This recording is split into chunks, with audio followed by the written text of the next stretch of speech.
Hey, if you're new to my channel, then consider liking and subscribing. It would really mean a lot to me, and honestly, it'd make my day. If you already did, thank you so much. Oh, and by the way, if you like listening to fan fiction, check out my other channel. The link's in the description. One Piece Legends by xAlreadyOverx. Luffy dreams of becoming the queen of the pirates, not just to find the One Piece, but to prove Shanks wrong after he told her she could never be king. Armed with the powers of the gum-gum fruit and a fierce determination, she set sail despite her inability to swim, relying on her loyal crew and trusted first mate to survive the dangers of the Grand Line. But as the journey unfolds, Luffy begins to experience strange, unfamiliar feelings, especially whenever her stoic swordsman is near. Could it be more than just friendship? Or is this just one more mystery waiting to be unraveled on the high seas? And before we start, a massive shout out to the warlords of this channel: Case Clark, Leaf5_SCXR, Tristan Ward. You three are the backbone of this community.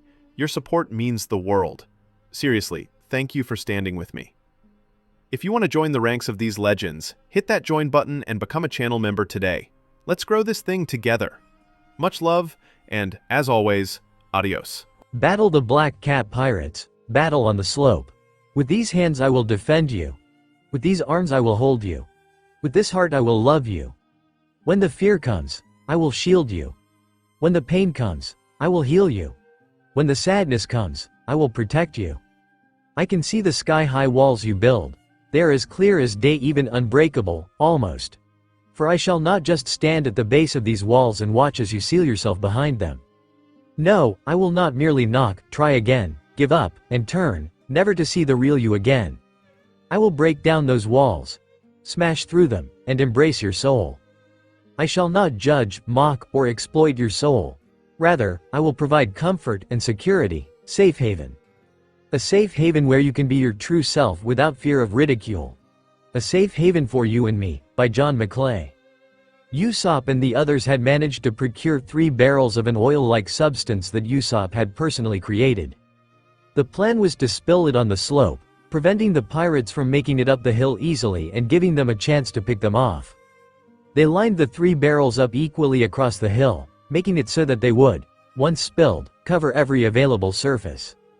Zoro easily kicked over 1 barrel, watching with a bored expression as it slid down the hill, bathing one side of the walkway with oil. Usopp was on the other side, trying in vain to push his own barrel over, while Luffy stood in the middle with the 3rd barrel, just staring at the dark gold liquid.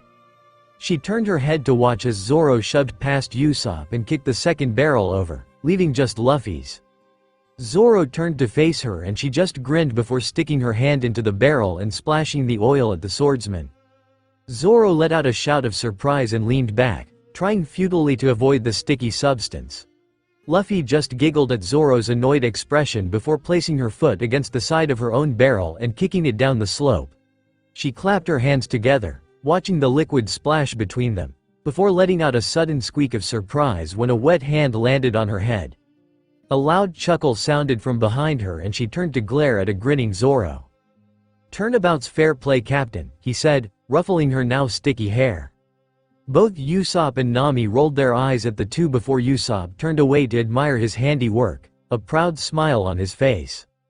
"Good, it's perfect. Now they can't get up this slope.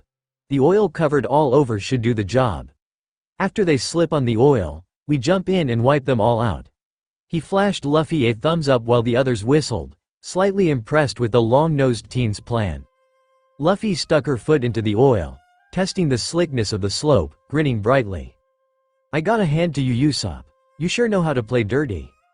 "Well, of course." Then he crossed his arms and held his nose up high up, striking one of his hero poses. "Shooting pinball and playing tricks is my main strength and I'm confident that it will work." Luffy smiled softly. If only Usopp was here. The sniper would be so proud of Usopp. He was turning into such a great pirate. A gust of wind blew through the valley as the sun started to appear over the horizon. "It's almost dawn, they'll be coming soon," Zoro muttered, settling himself onto the ground and leaning against one of the cliff walls. Luffy just giggled, bouncing on the balls of her feet, her wide smile showing her excitement as she stared out at the ocean. "I hope they hurry." The sun rose slowly to welcome another new day, or perhaps to mark an end, as this very day would determine the outcome of Syrup Village's fate. Would it be saved or doomed forever by the bloodthirsty pirates known and feared throughout the East Blue, the Black Cat Pirates? As the sun rose and the wind howled and the people continued to sleep, not aware of the danger that approached them, a giant galleon with a smiling black cat figurehead and Jolly Roger with the shape of cat skull and bones crossed on the back appeared along the shore. The Black Cat's pirates had arrived, each pirate's eyes filled with bloodlust, all armed and ready. In the middle of the group of pirates, Django, who was now Captain Django, watched the sun rise, arms crossed over his chest. Since his captain had been busy playing his part as a butler, he had placed Django in charge of the Black Cat crew till the plan was ready to be set into motion. Now that the time was here, they could finally take what they had been patiently waiting 3 long years for. The great galleon reached land and anchored, the crew gathering on deck, ready for their fun to begin. Django began to shout his commands to his crew. "My comrades, listen, this is the moment we've been waiting for, let's make our Captain Kuro proud." "Aye aye, Captain Django," they called simultaneously, and then one of the pirates near the railing of the ship started to shout. "Captain, there are 2 undefined ships over there." "What?" They all gathered around and looked at the 2 small boats. "Should we investigate, Captain? Leave it alone. By the looks of them, they don't look like they have any treasure and we have a plan to focus on." "Understood. Now then, arm yourselves and prepare to attack," said Django. "Aye aye, when will they come already?" Luffy whined, leaning her head against Zoro's shoulder, pouting. It had been a long time since sunrise and there was still no sign of the pirates coming. "And it's such a nice day too," she exclaimed, sweeping her arms out to gesture at the calm beach. "What do you think happened?" "Maybe they overslept," Zoro replied, shrugging the shoulder not being used as Luffy's personal headrest. "No way. They'll defiantly come, they're just a little late." Usopp nodded to himself, confident that Kuro's pirates would come. As they waited, Nami heard something from the distance and she put her hands behind her ears, trying to focus her hearing in an attempt to identify what it was. "Listen, I'm not sure if I'm hearing things, but I can hear some shouting somewhere," said Nami. They all turned, trying to listen for the sounds where Nami indicated, and true to what she said, they could hear the sounds of someone, or more likely, a large group shouting. "Yes, that is defiantly shouting." Nami confirmed it, and then realization dawned on Usopp's face, followed quickly by panic. "Oh no, what's wrong?" Zoro asked. "There's another slope just like this one to the north." "What? We're at the wrong slope," they all yelled at once. "They had the meeting at this beach, I assumed that they'd come from this side." Usopp spoke, and the other 3 groaned. Luffy quickly recovered, rising to her feet and punching her fist into her other hand. "Then we've got to hurry before they attack the village. What is the fastest way to get to the other coast?" She tilted her head as she stared at Usopp, hearing Zoro rise to his own feet behind her. "Head straight north from here and it should take you about 3 minutes. The landscape will be the same as this one. We just need to stop them from climbing up the slope, but..." "Don't worry, we'll make it somehow," she assured him, grinning, and then out of the blue, Nami started screaming. "Now that you mention it, the north slope is where our ships are anchored. All of my treasure will be taken." "I'll be there in less than 20 seconds, Luffy yelled, taking off, sprinting down the path to the village, waving back at the others as she went. "Damn, I came up such a great plan for nothing." And then Usopp ran off as well, following Luffy's quickly disappearing form. "My treasure," Nami whined, horrified that her treasure might be taken from her. "Hey," Zoro snapped, bring the orangeette out of her thoughts. "What are you doing just standing there? We need to go after them." Then Zoro turned and started to walk away. "Oh, right." Nami took a step, not noticing that she had stepped straight into a patch of oil. Her foot slipped and her arms began to windmill, quickly losing her balance. Before her arm quickly shot out, almost out of instinct, grabbing the nearest object, which happened to be one of Zoro's sword sheaths. The sudden weight threw Zoro off balance and he fell back, slamming into the ground, his shirt now completely covered in oil. "Help me, I'm slipping," Nami shrieked, gripping the sheath tightly and trying to pull herself up. Zoro was slowly being forced down the slope by Nami's weight, also trying to climb back up but unable to because of Nami's movements, the girls struggling only causing him to slip down even further. "You idiot, let go of me," Zoro hissed, trying to climb again, but he only continued to slip. Nami was still holding on Zoro's swords, looking around desperately for an idea before freezing, a small smirk coming to her face. "In that case, I'll go on ahead." Before Zoro could ask how she planned to get out, Nami forced herself to her knees, letting go of Zoro's sword and pushing herself up before climbing on Zoro's back and jumping off him onto the clean slope. Her momentum pushed Zoro further down, though, and he continued to slide until he reached the bottom. "Sorry about that, but my treasure is in danger. I hope you'll find your way back." She gave Zoro a semi-apologetic wave and then she was off, leaving Zoro behind. That witch. He ground his teeth together angrily. Once he managed to get up this stupid slippery slope, Nami would pay. Usopp was running along the cliffside, looking almost like his life depended on how fast he could get to the slope. His lungs were burning and his legs felt numb, but he wouldn't stop. No matter how many times his body begged him to. He refused to. Kaya and his beloved village was depending on him. It was his duty as liar to make sure that Kaya and the villagers had another peaceful, normal day with no pirates whatsoever.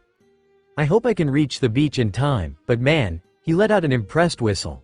"I can't even see Luffy anymore. That girl can sure run fast." She vanished an instant. "Just head north, just head north, just head north." Luffy kept repeating, muttering the sentence under her breath as she ran, heading in the direction that felt the coldest. After all, north was cold, wasn't it? As for Nami, her spirit was powered by a fiery determination and an anger at the invading pirates. If they even touched her treasure, she wouldn't let pirates take something she treasured away ever again. "Whoever lays a finger on my treasure is unforgivable." On the north slope, the Black Cat pirates let out a roar as they charged up the slope, their swords held high and faces filled with glee at the thought of the coming raid. Just as they reached the top of the hill, making it out of the cliffs, 1,000 pinballs suddenly came out of nowhere.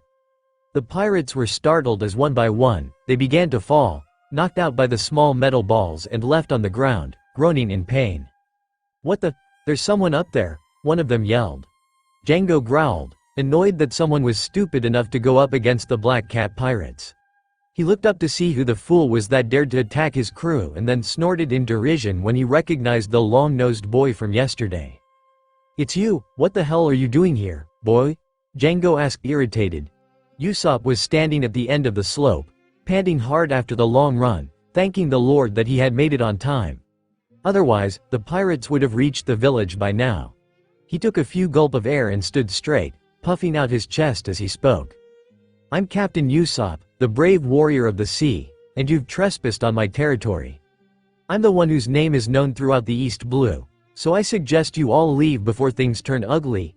Usopp's lie was an attempt to frighten the pirates into leaving his village, but because of the way his legs were shaking like a leaf, none of the pirates believed him. In fact, his words only seemed to make them angrier.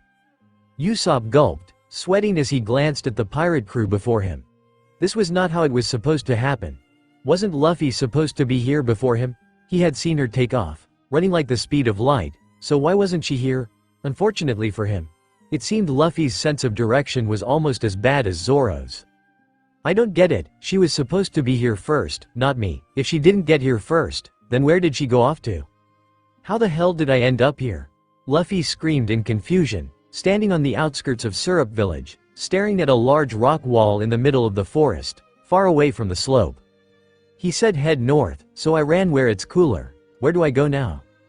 Zoro was currently still struggling to get up the slope, his entire body drenched in the golden black oil. His latest attempt involved running as fast as he could, but it wasn't working.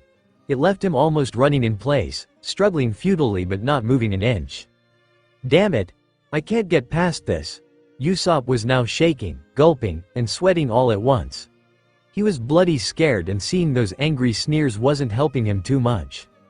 "I'm going to die. I know you. You're that boy from yesterday, the one who eavesdropped on our plan. What exactly are you doing here?" Django asked in an almost mocking tone. "I told you before, I'm Captain Usopp and you've trespassed on my territory. If you don't leave my land, my 100 million men will dispose of all of you." He used one of his usual lies in an attempt to scare the renegade pirates, but they just looked at him skeptically. 100 million men, is he joking with us? Who does he think we are? Even kids wouldn't fall for such a stupid lie. Amazing. 100 million men, that's so many, Django yelled, staring at Usopp wide-eyed, being one of the few people stupid enough to believe him. The pirates around him all sighed, shaking their heads at their captain's idiocy. He's lying, Captain. How can you fall for such a stupid trick? Crap, they saw right through it, Usopp cursed under his breath. See, he even admitted it. One of them said, how dare you try to deceive me? Django hissed. Then one of his crew started shouting, running towards Django from where he had been examining the two abandoned boats. Captain, we found something. What is it? We found lots of treasure on one of those ships. He pointed to the two ships they had noticed earlier, and another crewmate who had followed after him held up a bag filled with sparkling treasure. It's gotta be worth 50 million berry. All of the pirates around Django gasped at the amount of money coming from such a small dinghy. Even Usopp was surprised. Who would have thought Luffy, Zoro, and Nami would have so much money? And then he thought of an idea. Those treasures are mine, he yelled, and every pirate turned their heads back towards the boy. I'll give you all my treasure. The pirates raised their eyebrows in surprise, but Usopp wasn't done yet. But in exchange, you must leave this island and never return here again. Then he put on his brave man pose, trying to show that he was serious. The pirates were baffled. Now he's bribing us with money? Is this guy for real? One of them spoke. Django tipped his hat and said, Are you stupid? We are pirates, of course we'll accept these treasures. However, there's no reason for us to leave, he smirked, watching as Usopp sighed, seeing another one of his plans fail. Django had had enough of this, and he pulled out his rein, rocking it side to side. After I say, 1, 2, Django, you will move out of the way, he said. Usopp gasped as he made out the familiar weapon. That's the one he used on Luffy when he caused her to fall asleep. 1, 2, Jan. Suddenly a wooden pole slammed into Usopp's head, saving him from Django's hypnotism and sending him forward and down the slope, sprawled out on the ground. He quickly forced himself to his knees and turned back to glare at the person who had hit him, eyes taking in the sight of a furious Nami, glaring down at him. Her bow staff was held lightly, other was on her hip. What's the big idea? What gives you the right to give them my treasure? She hollered, the sound like the cry of an ill-tempered sea king. Usopp just grabbed his head where he had been hit. It hurts, he whined, moaning in pain. Who is that woman? One of the pirates asked in surprise. Captain, you hypnotized yourself again. You need to stop doing that, one of them yelled when he saw his captain moving himself to the side and gesturing at an invisible person to pass him. After a minute, Django snapped out of it and Nami glared at the pirates that had dared to touch her treasure. Nobody took her treasure and lived to tell the tale. The treasures on that ship are all mine. I won't let you have a single berry, and you'd better put everything back where it was. She threatened them, growling. Then Usopp chose that time to yell at her. That really hurt. And you? What gives you the right to hand my treasure to them? I was trying to get them to leave the village. You should lock your stuff up better. He bellowed back, and then Nami sighed, turning back to the enemy pirates, putting her staff on her shoulder lazily and saying calmly, Stop acting like a crybaby, after all I saved your life, and one more thing. You should not look at the rain, that guy's a hypnotist. Hi hypnotist. By the way, where's Luffy? Wasn't she the first one here? Beat me. Usopp shrugged. Either she's still on her way or she got lost somewhere, he replied as he got up, dusting off his overalls. She's probably lost then, geez, and at such a critical time too, Nami snorted as Usopp walked backward till he was at Nami's side. It doesn't matter now. We need to stop those pirates, so here's the plan. You go attack, while I cover you. EHHH. Why does have to be me? How can I fight such a large group? I'm just one girl. Nami could not believe that Usopp had beaten her at her own strategy. Usopp just crossed his arms and shook his head, as if he was amazed she could even think that. Nami. If you're expecting me to fight those guys then, you're wrong. Usopp said the answer as if it was obvious. I'm so scared that my legs are rattling, see? And to prove his point he pointed down to show that his legs were indeed shaking and making a rattling noises. So what? I'm so scared that I'm already in tears. What are you talking about? Your eyes are completely dry. If you're gonna lie, at least make it one that's believable. You have no right to say that, As they continued to argue about who was the most afraid, the pirates just watched them incredulously, not believing that they could be fighting over something so stupid. Django watched the spectacle for a moment before finally saying, "We have no time to fool around with them, kill them, now!" He commanded, and the pirates complied with a roar of excitement, charging the slope once again.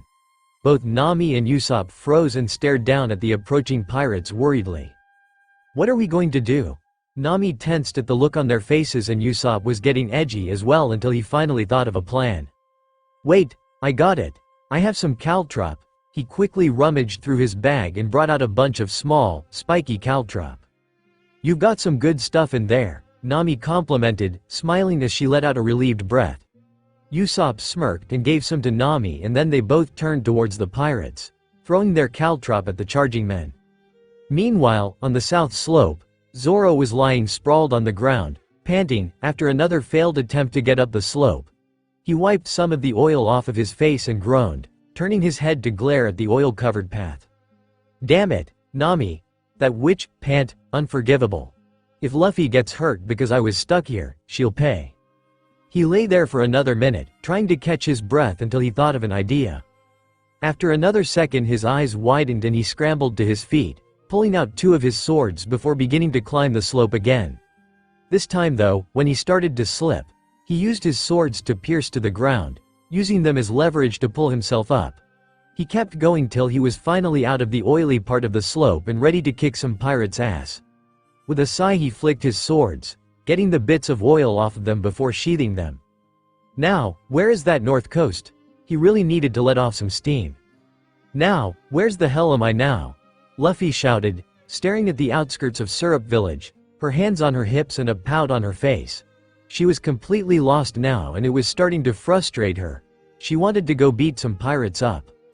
Which way's north? Back at the north slope, the Black Cat pirates let out screams of agony as their feet touched the caltrop Usopp and Nami had thrown, not seeing them in their excitement to get up the slope. The metal spikes pierced through their shoes and into their feet, causing them to fall backwards onto the ground, more caltrop getting stuck in their back and arms. Nami and Usopp watched the pirates before turning their heads to grin at each other, proud of their accomplishment. "Yes, it's working," Nami cheered, pumping one fist in the air. "Yeah, and now," Usopp pulled out his slingshot and quickly took aim. Shooting star. He fired his pinball, hitting one of the pirates directly in the center of his forehead, showing off his amazing precision. The pirates were baffled at the random and almost childish attacks and appeared even angrier than before. Nami just patted Usopp on the back and said, "Not bad, I think you'll be able to handle this, so I'll leave them to you." "Hey, you can't leave me with them." Before he could turn and say more, Nami screamed. "What's wrong?" He followed her gaze, wanting to know what was causing her to scream like that, and what he saw made his jaw drop. Caltrop had been dropped behind them, blocking both of them from escaping. "I think I accidentally dropped the caltrop back here." "Are you a moron? Why did you throw them there?" While Usopp was yelling, he didn't notice a pirate come up from behind him, having avoided the caltrop, and raise his giant hammer. "You're both a hindrance," the pirate yelled as his hammer made contact with Usopp's head. Usopp could almost hear the sound of his skull cracking from the force of the blow, and blood began to seep from wound and from his mouth. He crumpled to the ground with a thump, and the pirate smirked down at him darkly. Nami stared at Usopp and the pirate standing above him, her eyes widening in horror. "Did you really think you could stop us? Come on, Captain Kuro is waiting," the pirate yelled, moving to take a step forward when he felt something grab his ankle. He looked down to see that the long-nosed boy was still awake and had grabbed one of his ankles. Usopp stared up at the pirate, his vision blurring around the edges but still willing to fight. "What's up with this guy? Let go of me, you bastard." The pirate tried to shake his foot to make Usopp let go and even stepped on his head a few times in an effort to get him to let go. But he stopped when he heard the teen start to speak, the sound barely louder than a mumble. "This slope, I can't let you go through it." Usopp panted as he struggled to get back on his feet, a trail of blood dripping down his forehead to his cheek. "Because I'd like to keep lying as I've always done in the past. This village will enjoy another peaceful day like any other day. That's why I can't let you pass." "Shut up, you fool!"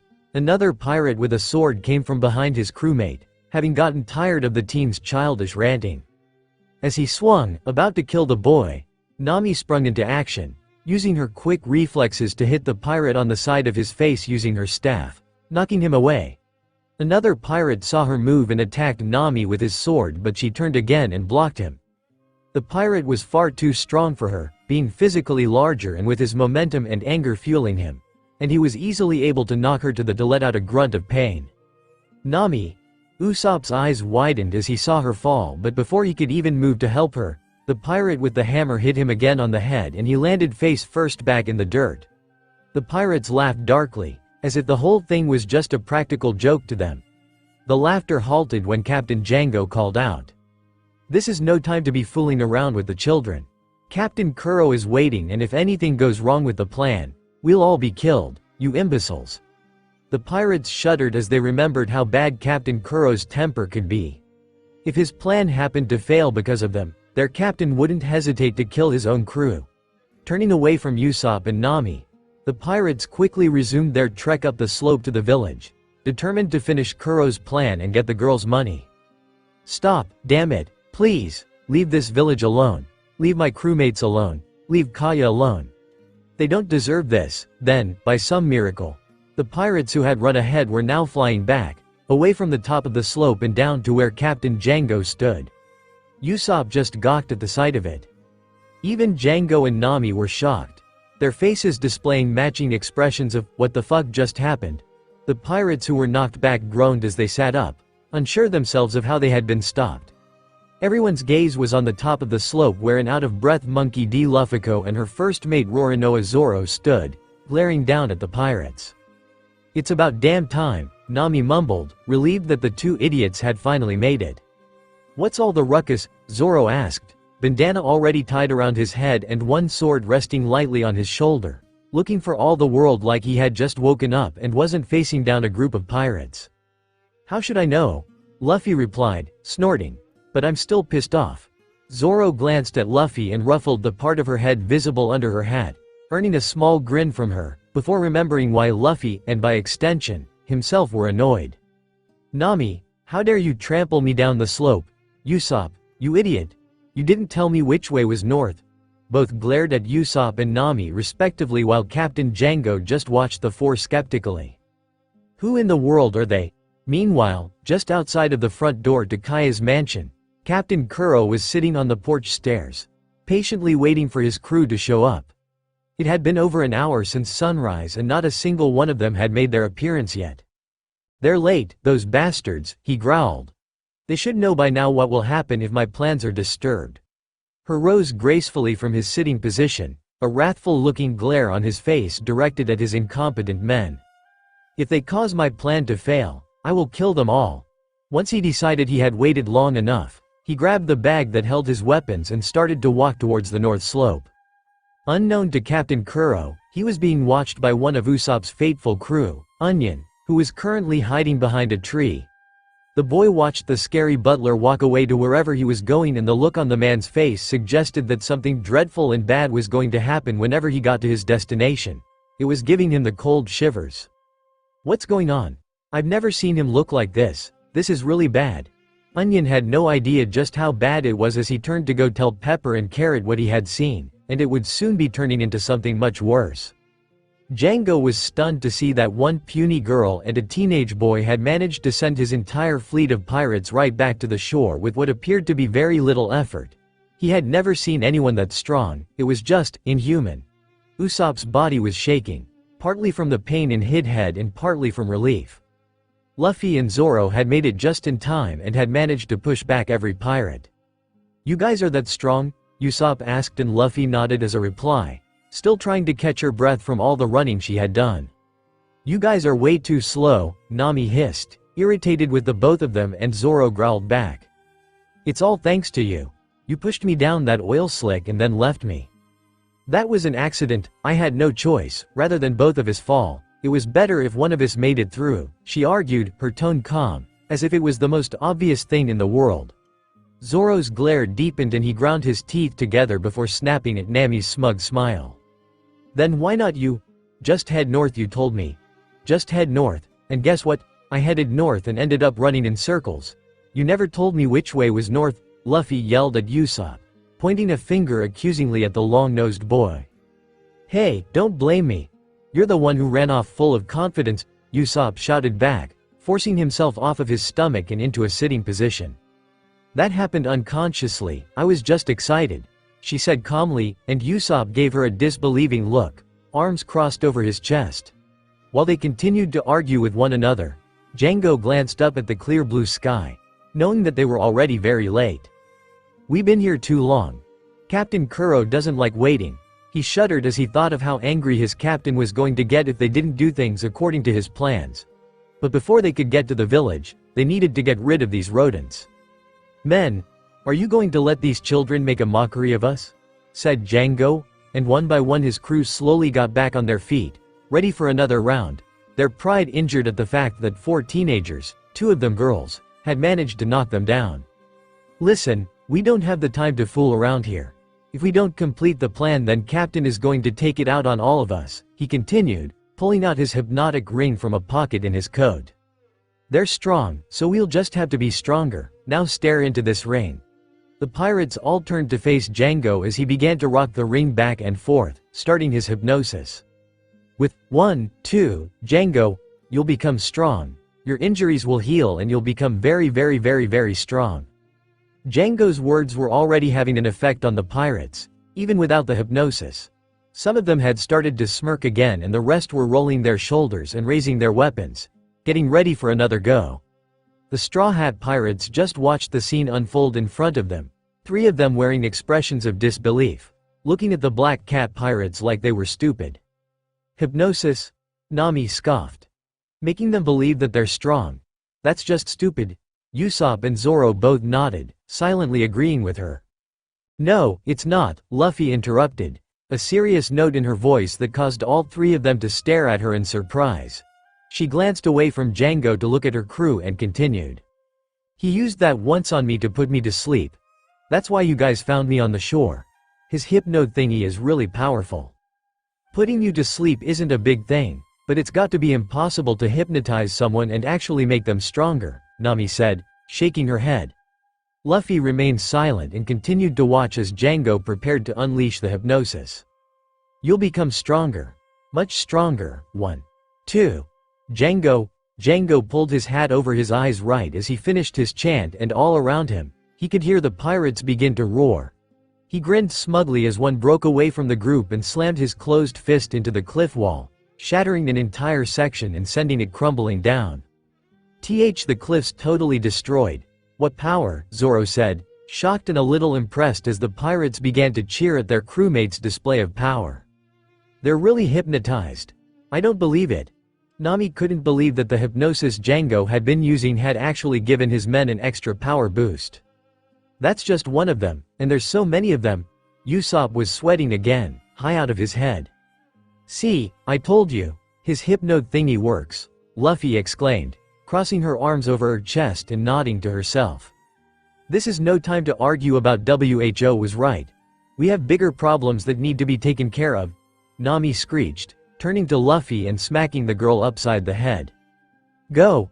Break the necks of anyone that tries to stop us, Django ordered, striking an odd pose, and his men cheered, happy to comply, before charging the slope again.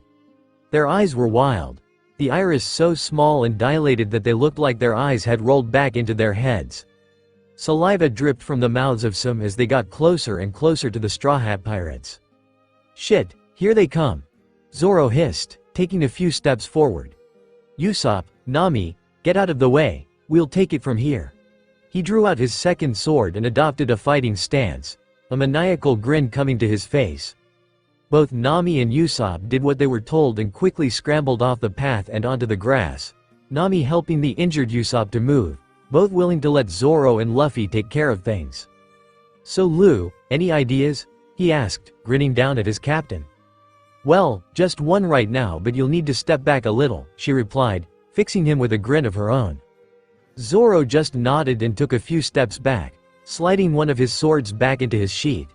He wasn't going to put both away just in case he needed to step forward and assist his captain.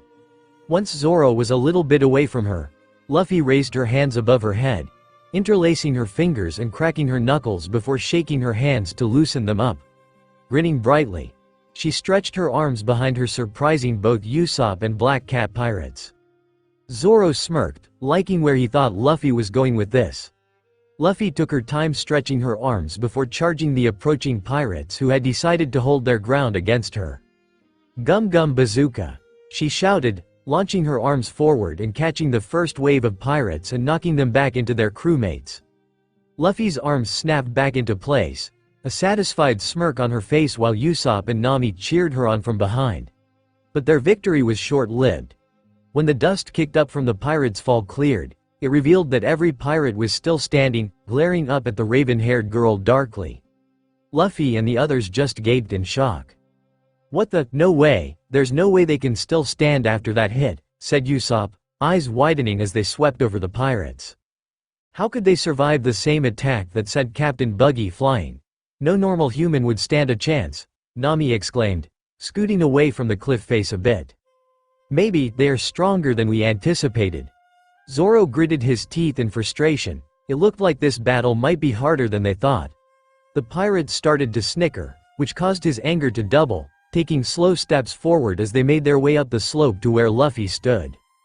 "Then, I just have to use a different move," Luffy said, grinning back at them before turning back to the pirates and taking a calming breath.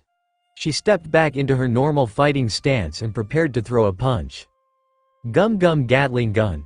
She threw her first punch, catching the lead pirate in the jaw, and then her fist was gone. Another pirate down the line collapsed, a fist in his gut, and suddenly she was everywhere. Thousands of punches began to appear from nowhere, moving faster than the eye could see and hitting the Black Cat pirates head-on. The pirates just stood there again, each shielding themselves as best as they could from her punches, but the force of the attack was pushing them back ever so slightly. Nami and Usopp were amazed that Luffy managed to keep the attack going for more than a minute, and while Zoro's face was blank, you could clearly tell that he was impressed from the way that he watched Luffy. Django, however, didn't appear to be worried at all. In fact, there was a ghastly smirk beginning to form on his face. Luffy's Gatling finally ended and she let out an exhausted sigh, having never kept up that attack for so long. His arms were starting to burn. She looked down at the pirates, who seemed to be shaking. At first she and the others thought that they were in pain from the assault, but then the pirates suddenly roared like they had never roared before, throwing their arms in the air and readying their weapons. Luffy and her crew just watched them, shocked that her attack hadn't seemed to have had any effect. In fact, it only seemed to have made them madder. And no way. They're still standing," said Usopp. "And there's not a single scratch on them," Nami continued, covering her mouth with her hands, shocked and now very afraid. If Luffy couldn't beat them, then none of them stood a chance. Zoro cursed under his breath, his hand tightening on the hilt of his sword. Not only were these pirates stronger than before, they were unbeatable. Luffy's fists were trembling at her sides. She was starting to get tired of this stupid hypnosis thing. As much as she liked knocking the pirates back time and again, she wouldn't be able to keep this up for much longer, and she refused to let them get past her and to her crew. Suddenly Django began to laugh, the sound almost mocking. "Do you honestly think that your puny attacks would work on them? You're dealing with real pirates, girly. We are the Black Cat pirates. We are known as the most fearsome pirates to ever sail on the high seas of the East Blue. Other pirates and even marines wouldn't dare to come near us, knowing the punishment that awaited them if they tried to stop us. As you can see, my crew is unstoppable, and the only thing that your attacks have done is make them madder. Step aside before we decide to get serious. We will destroy all four of you." Then Django began to laugh harder and his crew quickly joined in. Luffy's whole body had started to shake, but her face was hidden by the brim of her hat. It was clear from her posture, though, that she was angry. More than angry, she was furious. No one threatened her crew and walked away from it. Laugh at her, fine. But touch her friends and she wouldn't hesitate to fight back. Zoro was the only one who appeared to be angrier than Luffy. His eyes were slits and his knuckles were white against the hilt of his sword. He growled menacingly at the pirates who had had the nerve to laugh at her. "Those fucking bastards. How dare they laugh at my Luffy? Hypnosis be damned. These morons need to pay, and I will be the one to make them." Zoro took a step forward, eyes focused completely on the pirates, already moving to pull out his other two swords, but froze when a small hand landed on his forearm. His expression cleared slightly and he turned his head to stare down at Luffy. Zoro, let me handle this. I can take them, she said softly, her eyes still shadowed by her hat. But Luffy, your devil fruit powers didn't work on them. No matter how many times you hit them, they just keep getting back up. Let's face it, we're doomed. Usopp wailed. Luffy's hand tightened against Zoro's arm as Usopp spoke, the frown on her face deepening. I hate to admit it, but he's right. We stood no chance against them, they're too powerful, Nami sighed. Zoro growled, turning to glare at Usopp and Nami. They needed to keep their mouths shut. They were making Luffy unhappy and he hated seeing that frown on her face, the same look she had worn when he was injured. Before he could say anything to them though, Luffy's hand slid down his forearm, small hand slipping into his own calloused one before squeezing it softly. Zoro fought down a blush at the sudden contact, squeezing her hand back and causing the raven-haired girl to look up at him with a serious look, her mouth set into a firm line. Zoro, I know I can do this, this is my fight, so please. Please, trust me. Zoro continued to stare down at the she-pirate, her soft-spoken words circling through his head. They sounded so familiar to him, but he couldn't. Zoro blinked in sudden realization. He had said almost those exact same words to Luffy back in Orangetown when he had fought Kabaji. He had asked his captain to put her faith in him, to trust him, step back and let him defend his title as a swordsman. Her eyes now were the same as his were back then, and just she had done for him. He nodded, squeezing her hand one last time, before taking a few steps back. Luffy gave him a bright smile that silently said, "Thank you," before turning back to the waiting group of pirates. Django snickered some more at the sight of that little girl stepping forward, still thinking that she could beat his men. "You're not a quitter, girlie, I'll give you that, but playtime is over. We've wasted too much time already. Men, finish her off now and leave the others to me." His men complied with another cry, charging the slope for the fourth time. Usopp and Nami sat off to the side of the cliff, hugging each other in fear while Zoro just stood in front of them, his expression calm. He knew his captain could beat them. He had seen how strong she was in their fight against Morgan, and had heard stories about her fight against Buggy. She could beat them, but if those pirates left even a scratch on her. His jaw tightened and his eyes narrowed. There wouldn't be enough left to fit in a shoebox. Luffy gazed at the stampeding pirates for a moment, her expression blank, before grinning. She had the perfect idea for an attack. It was one she had never used before. Hell, she had just thought of it a few days ago when they were still sailing and Nami pointed out a cyclone in the distance. It would probably take the last of her energy though. She really wished she had thought to get some meat before all this. She was hungry. The pirates were getting closer and closer, making Usopp and Nami even more nervous, and they started yelling at her to hurry it up before she got trampled. Zoro was the only one who looked even remotely calm, but if you looked at the hand gripping the hilt of his Wado Ichimonji, you could see the white knuckles and tight grip.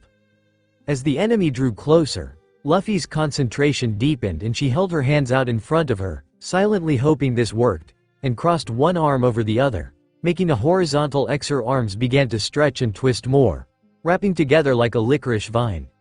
Django saw it as another one of her useless gum attacks and he chuckled lightly. "Just give up, little girl, your power won't work on them." But Luffy ignored him as she shot her arms forward as fast as she could, reaching the pirates and grabbing onto the shirts of the two closest, one in each hand. "Gum Colossus Twister," she shouted, lifting the pirates off of the ground and letting the momentum from her twisted arms begin to spin them. The two men spun faster and faster, kicking up dirt and rocks and forming what almost looked like a tornado. The other pirates yelled as their eyes popped out in disbelief. Zoro just smirked knowingly. Luffy had been fascinated by the cyclone they saw on the ocean. It made sense she would incorporate it into an attack. The large whirlwind took on a life of its own as Luffy's arms continued to spin, and the pirates stopped in their tracks when they saw the freakishly scary tornado and actually began to fidget. Luffy took their distraction as an opportunity to strike again. With a huff, she unleashed the second part of her attack on them. Twister Gatling rifle. Then, to the Black Cat's utter horror, her previous attack resumed, this time fueled by the still spinning cyclone. It forced Luffy's hands to spin as she attacked, creating thousands of mini cyclone punches with the force of rifle bullets. It was too late for them to back out now though, because either the rocks in the cyclone or one of Luffy's punches had caught every last one of the pirates. As the cyclone slowly dispersed and Luffy's attacks eased, Django stared at the remains of his crew in shock. Not a single person was left standing and most were either unconscious or on the ground moaning in pain. Those who weren't were staring at the small, unassuming girl in utter shock, having no thoughts about getting back up and going another round against her. Zoro's eyes widened in slight surprise and even a little bit of pride. He had expected something good from his captain, but that was one hell of an attack she had created. Nami and Usopp's expressions were priceless, mouths open in shock because she had taken down those pirates like they were nothing, like she hadn't already gone 2 rounds against them and failed. Django's mouth was open in shock, unable to comprehend the scene in front of him. Captain Kuro made a big miscalculation.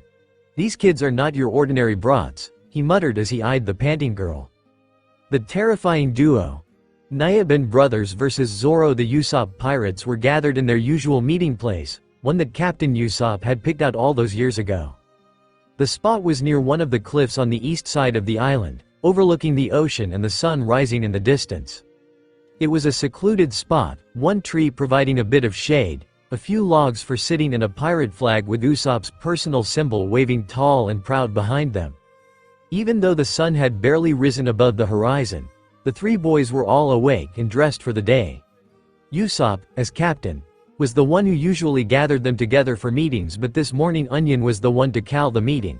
After seeing the scary look on Klahador's face as the butler left the mansion, he wanted to report to Pepper and Carrot what he had seen, starting to get suspicious of the jerk butler's actions. "What?" Klahador headed for the coast? Pepper asked, a little surprised, and Onion nodded, trying to get across that he was completely serious this time. He wasn't just panicking. He looked really scary. Onion shuddered as he remembered the menacing and almost murderous Klahador had worn. "Is Lady Kaya all right?" The blonde boy shrugged, having not seen the young woman, eyes too focused on Klahador. "Yosh, the Usopp pirate gang are off. You with me?" Pepper asked as he held out his fist.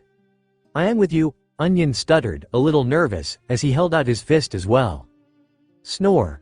Both Pepper and Onion turned to look at the lone oak tree that stood on the cliff. The third member of their party, Carrot, was currently sitting under the tree and was sound asleep. Pepper clenched his fists and glared down at the purple-haired boy before kicking at his foot. "Hey, don't sleep."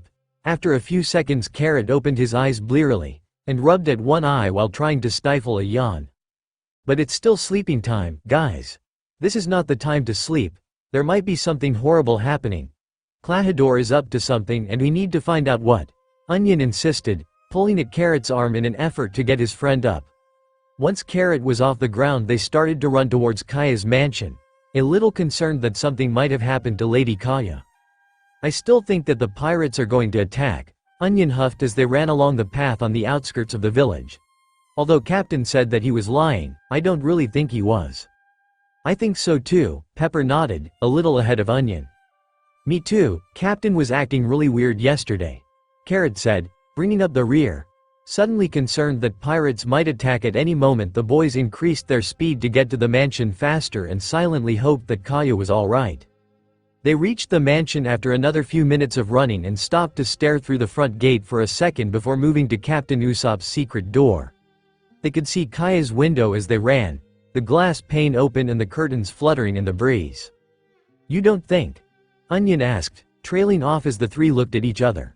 Without answering, Onion Pepper made his way to the hedge where Usopp had cut out a small section that he always used to sneak inside the mansion. They pulled at the square piece of hedge, but even though all 3 of them pulled as hard as they could, the hedge wouldn't budge. The guards must have sealed it after the scene Usopp created yesterday in an effort to keep him from getting inside the mansion again. "I remember that Captain always came through this way," Onion said, confused, still pulling as hard as he could. "No use, it's sealed off," Carrot sighed, stepping back sadly. "Don't give up yet, let's go find another way in," Pepper insisted, also giving up on trying to remove the hedge. The boys turned from the hedge and ran off to find a different entry. Inside the mansion, in Kaya's room, The weak girl was sleeping, but it didn't appear to be a very restful sleep. She tossed and turned, her eyelids fluttering as the dream played out. Dream Usopp stood above her on the bed, a cutlass held in one hand, eyes shadowed and mouth turned down in a frown. "You dare to make fun of me?" he growled. Usopp pointed the cutlass at Kaya's head, directly between her eyes, which were slowly filling with tears. "Just because pirate's blood flows within me. You look down at me." Usopp continued his rant, as if he couldn't see the fear and sadness on Kaya's face. "Please stop, Usopp," she begged, unable to believe that this was really the same boy that had always told her such wonderful stories. Usopp didn't answer her, just pulled back the cutlass and gripped it in both hands, pointed down at her chest. The last thing Kaya saw was Usopp stabbing the weapon down and into her chest before everything went black. End dream. Kaya let out a scream as she sat up in bed, the nightmare having woken her up. It was the worst nightmare she had ever had. Even worse than the dreams she had of her parents dying. She took a few deep breaths, fighting the urge to cry, before running one hand through her sweat-soaked hair. She glanced around, reassuring herself that she was in her room and safe, before she started to cough softly. Shaking the horrible dream from her mind, Kaya turned and got out of the bed, sliding her feet into the slippers that waited at the edge of her bed. She took one last glance around the room, gaze lingering on the open window and the tree just outside, before leaving the bedroom and walking in the direction of the servant room. Once she got there, she knocked lightly on the wooden door, still coughing slightly. "Klahadore, Klahadore, are you there?" Upon receiving no answer, she gently opened the door, calling out her butler's name one last time before her eyes found Mary face down on the ground, blood pooled around his body. "Mary," she screamed, quickly making her way to her dear friend's side before dropping to her knees. "Mary, Mary." She started to shake the caretaker as she continued to ask questions, heart pounding and silently praying that he was still alive. "What's wrong? What happened? Who did this to you?" After what felt like an eternity, Mary turned his head and opened his eyes so he could stare up at Kaya, breathing a sigh of relief when he saw that she appeared to be unharmed. "Lady Kaya, thank goodness you're all right," he breathed, voice hoarse and barely audible. He tried to push himself to his knees, trying to get up, only to lose strength in his arms and crumple back to the ground, this time on his back. Kaya crawled forward until she was next to Mary again before placing her hand lightly over one of his, squeezing it softly as she asked, "Who did this to you, Mary?" she whispered to him, surprised when he started to cry. "It was Klahadore. He did this to me." Kaya let out a gasp, one hand coming up to cover her mouth, eyes wide with shock as Mary continued. He was a pirate all along, Lady Kaya. What are you talking about, Mary?" She couldn't believe it even though she knew Mary would never lie to her. There's no way Klahadore would do this to Mary. They were good friends with each other, and she couldn't believe that he would ever hurt his friend. "He was never our friend, Lady Kaya. He was interested in the family fortune. That's why he got close to you." His words were filled with sadness and a deep remorse that he had been so wrong about someone he considered a friend. Kaya closed her eyes and shook her head slightly, hands still covering her mouth. She was trying to take in what Mary was saying, but she still couldn't believe that this was happening. That's just ridicule. It's the truth." Mary had never raised his voice to his young lady before, but she had to know the truth, the real truth, even it meant he had to yell at her. Kaya flinched back, the tears in her eyes finally overflowing as she started to accept what her caretaker and dear friend said as truth. Then, what Usopp said yesterday was. Her heart clenched as it all in her mind, and Mary nodded, his tears resuming. Yes, it would seem he was the only one who knows the truth about Klahadore's true intentions. He risked his life to save us. But none of us would believe a word he said. Kaya thought back to Usopp's words and actions the day before. "Get out of here, Kaya, or you'll be killed. In any case, let's get out of here for now." Her hand dropped from her mouth and both clenched into fists against her knees. How could she have done that? She had slapped him when he had been telling the truth this whole time. She had called him despicable. Mary was also ashamed of his actions. He was ashamed of himself for hurting the boy, for even thinking that Usopp could ever hurt Lady Kaya, when he was in fact trying to do the opposite. He was trying to save her, save all of them. We only thought of protecting the bad guy, and made that brave young man. The man who wanted to protect his village, the man who risked his life to warn us. We chased him out of the village." Mary fell silent as Kaya began to cry again, large sobs that shook her body. Usopp was her only true friend in the village, and she had destroyed that friendship all because of Klahador's scheme. How could she live with herself after what she did to Usopp? She would never forgive herself for pushing away the hero who risked his life for their village and for her, and instead had defended the person who truly deceived her and lied to her all this time. She was snapped out of her thoughts when she heard Mary start to cough. Her eyes flew open just in time to see the caretaker start to cough up bits of blood. "Anyone? Is anyone here? Anyone?" she screamed, trying to get her voice to carry through the mansion, attempting to call one of the other servants, but there was no answer. "It's useless, Lady Kaya," Mary sighed, forcing himself to sit up as Lady Kaya helped him to rest with his back against the nearest wall. "Everyone's gone on vacation since yesterday." Kaya began to tremble, hands coming up to cover her mouth as she heard more bad news. "That can't be, now's not the time to panic," Mary said firmly, trying to get Lady Kaya to calm down, before continuing. "Nothing's happened yet. Huff, it's vital that you calm down and think of a solution for all this." Kaya nodded slowly, taking deep breaths and clutching her hands together, eyes still wide. After a few seconds she let out a sigh before nodding at Mary again, waiting for him to proceed.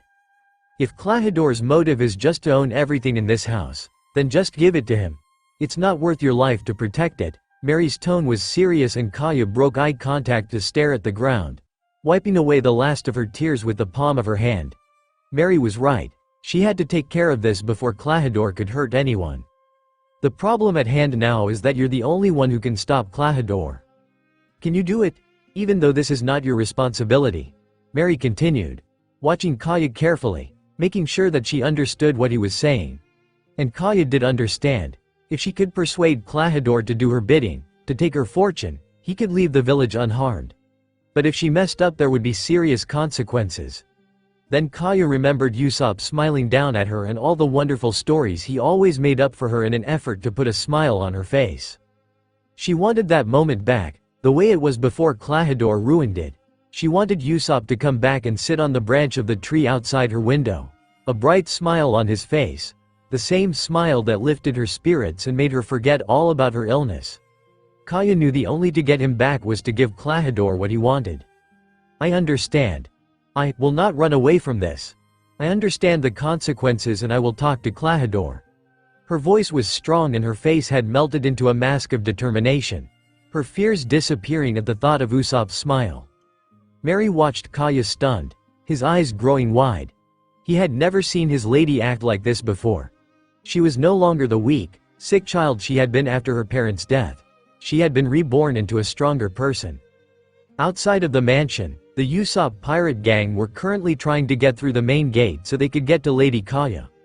Onion and Pepper had both tried to climb the gate but were having a difficult time of it because the bars were just too slippery to hold. Carrot had tried to squeeze his head between the iron bars of the gate, but was having even less success than the other boys, actually managing to get his head stuck between the bars.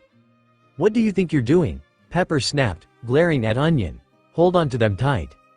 These bars are just too slippery. I can't get a good grip." They continued to bicker until Carrot spoke up, trying to get his head out from between the bars. "Someone's coming." The boys quickly hid, Carrot managing to get his head free after a few good yanks, and all sighed in relief when they realized that it was only Lady Kaya. She was just then someone emerged from the mansion. The boys quickly hid and Carrot broke free from metal fence to hide, but they all sighed in relief when they saw it was only Kaya. She was dressed in her usual pale blue sleep dress with a tan housecoat over top of it.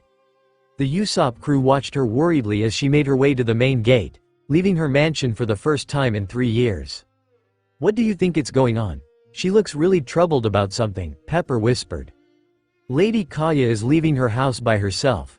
She never leaves her house," Carrot hissed, attempting to keep his voice down but failing slightly. "Something's up. Something really bad must have happened," said Onion. On the beach with the Straw Hat Pirates, Usopp had pulled himself away from Nami, no longer scared after seeing Luffy's attack, and was cheering the raven-haired girl on, trying not to laugh at the shocked looks on the beat-down Black Cat Pirates. "Haha, that was so cool, Luffy. You beat them with one attack." Yes, He pumped one fist in the air, the other braced against his knee. Even though he was feeling better, he was still too weak to stand up. Now that's what I call girl power, Nami added, giving Luffy a thumbs up from her place next to Usopp on the grass. Luffy remained silent, still facing away from her crew, taking deep breaths in an attempt to catch her breath. Using a new attack always took a larger toll on her than her normal attacks because she hadn't had the chance to practice or refine it. Ace and Sabo had always warned her about using new attacks in a fight, but she hadn't had much of a choice this time. Zoro seemed to be the only one who noticed the heaving in her shoulders and the clenched fists at her sides, and that worried him because he knew she wouldn't say anything about it. She was almost as stubborn about her injuries as he was. Luffy took one last deep breath and turned around to face her friends, grinning in triumph. "What did you expect from your future queen of the pirates? I can handle any." Before she could finish the sentence, a sudden wave of dizziness overwhelmed her and she stumbled forward, surprising everyone around her. "Luffy!" Nami and Usopp screamed together, Nami stumbling to their feet and moving towards the she-pirate. Usopp still too weak to do much but reach out for her. Luffy's eyes rolled back into her head as she fell forward, about to collapse onto the hard ground. Before she could reach the ground, Zoro's arm was there, wrapping around her slim waist and pulling the exhausted girl against his body, her face nestled against his chest. After a second, the Straw Hat Pirate shook her head, attempting to shake away the dizziness, and glanced up at Zoro, staring into steel-colored eyes, mind still happily blank. "Are you okay, Captain?" he asked, voice soft, words audible only to her. He held her delicately, shifting his hold so he could press his free hand lightly against her forehead. His movements were so slow and tender, it would break her if he moved too quickly. "Lou." The she-pirate was surprised. This was the first time her first mate had ever spoken to her in such a way, as if she was fragile. "I am fine," she stuttered, glancing away from him and biting her lower lip. She had always been a terrible liar. "I'm just a bit woozy, that's all." Luffy had no idea why her heart was beating so fast or her stomach was making flip-flops. Even her cheeks were starting to feel warm. Maybe she was getting sick.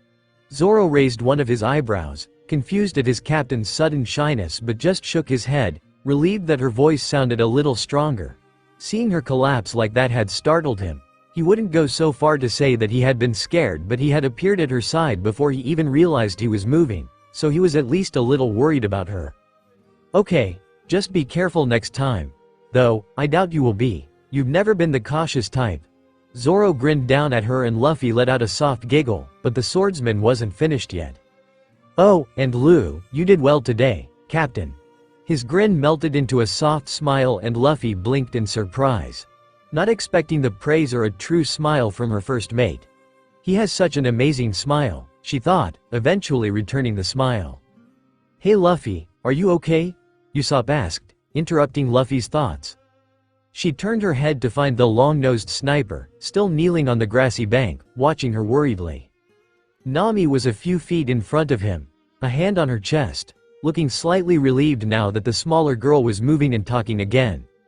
Zoro carefully helped the raven-haired girl get her feet underneath her again when he was sure she could stand straight without getting dizzy again. She nodded at Usopp, patting Zoro's chest lightly in a silent thanks and keeping the hand pressed against his chest for balance. "Don't worry, I'm okay," she said, grinning at her friends. "It'll take a lot more than that to stop me." Usopp let out a sigh of relief as the Straw Hat Pirate began to giggle. Down at the shore, Django ground his teeth, gazing around at his fallen crew. "That brat really screwed us over. Now the plan's all messed up.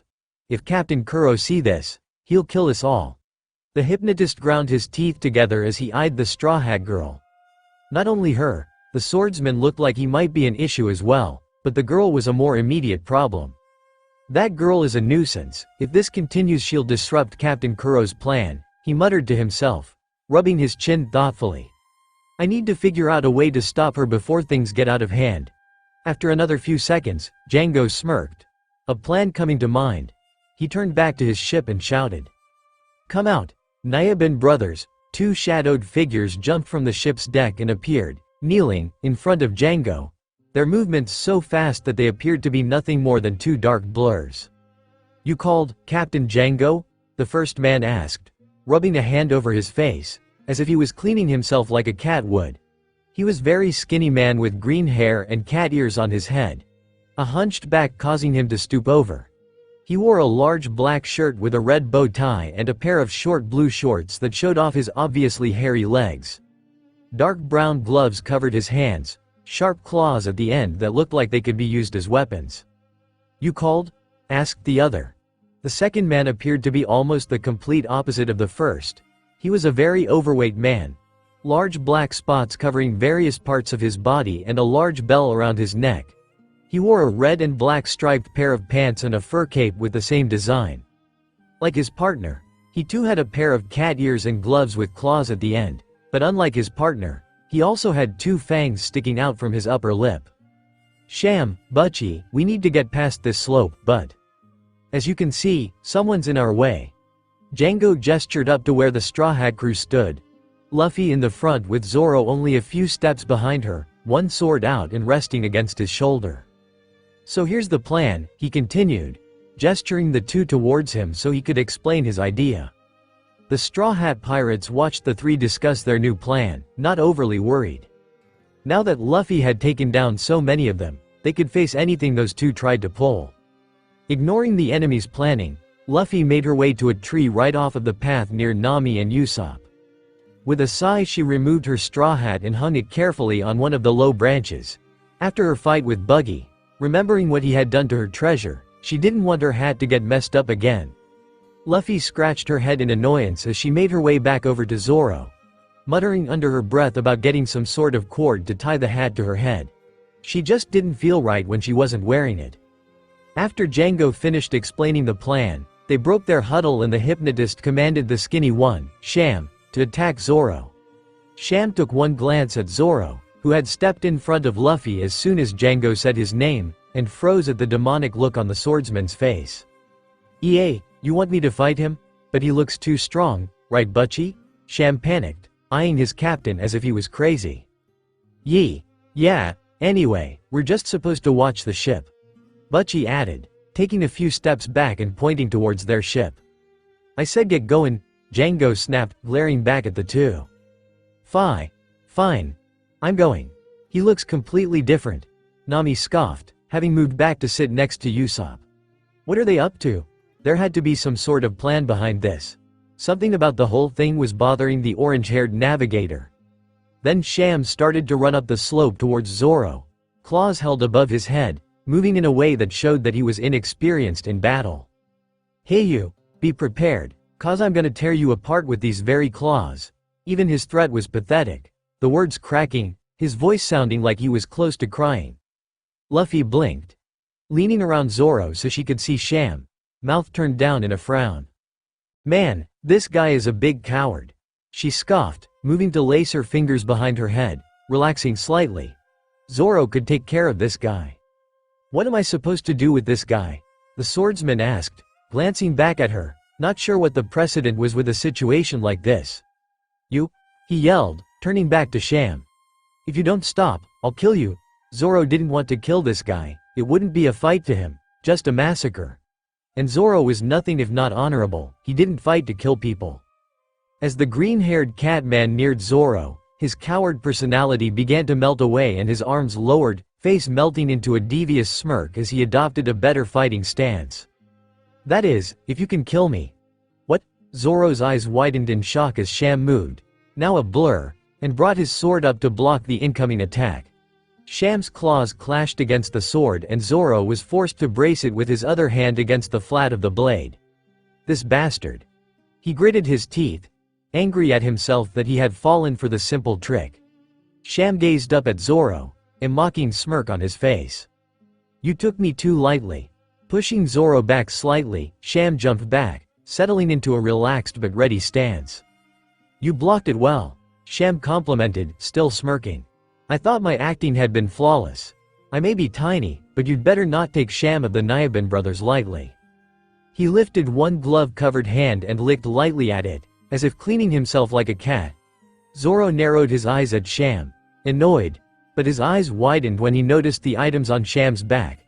Strapped to the Catman's back were 2 of Zoro's swords, but that meant He quickly looked down at his haramaki to see that his wado ichimonji and the other black sword he carried were missing. Lose something? I wouldn't know anything about it, Sham taunted. There it is. Django muttered, arms crass. He watched from the beach, the cat snatch. Return those katanas to me, Zoro snarled, his grip tightening on the sword still clutched in his left hand. Return it? Isn't your katana in your hand?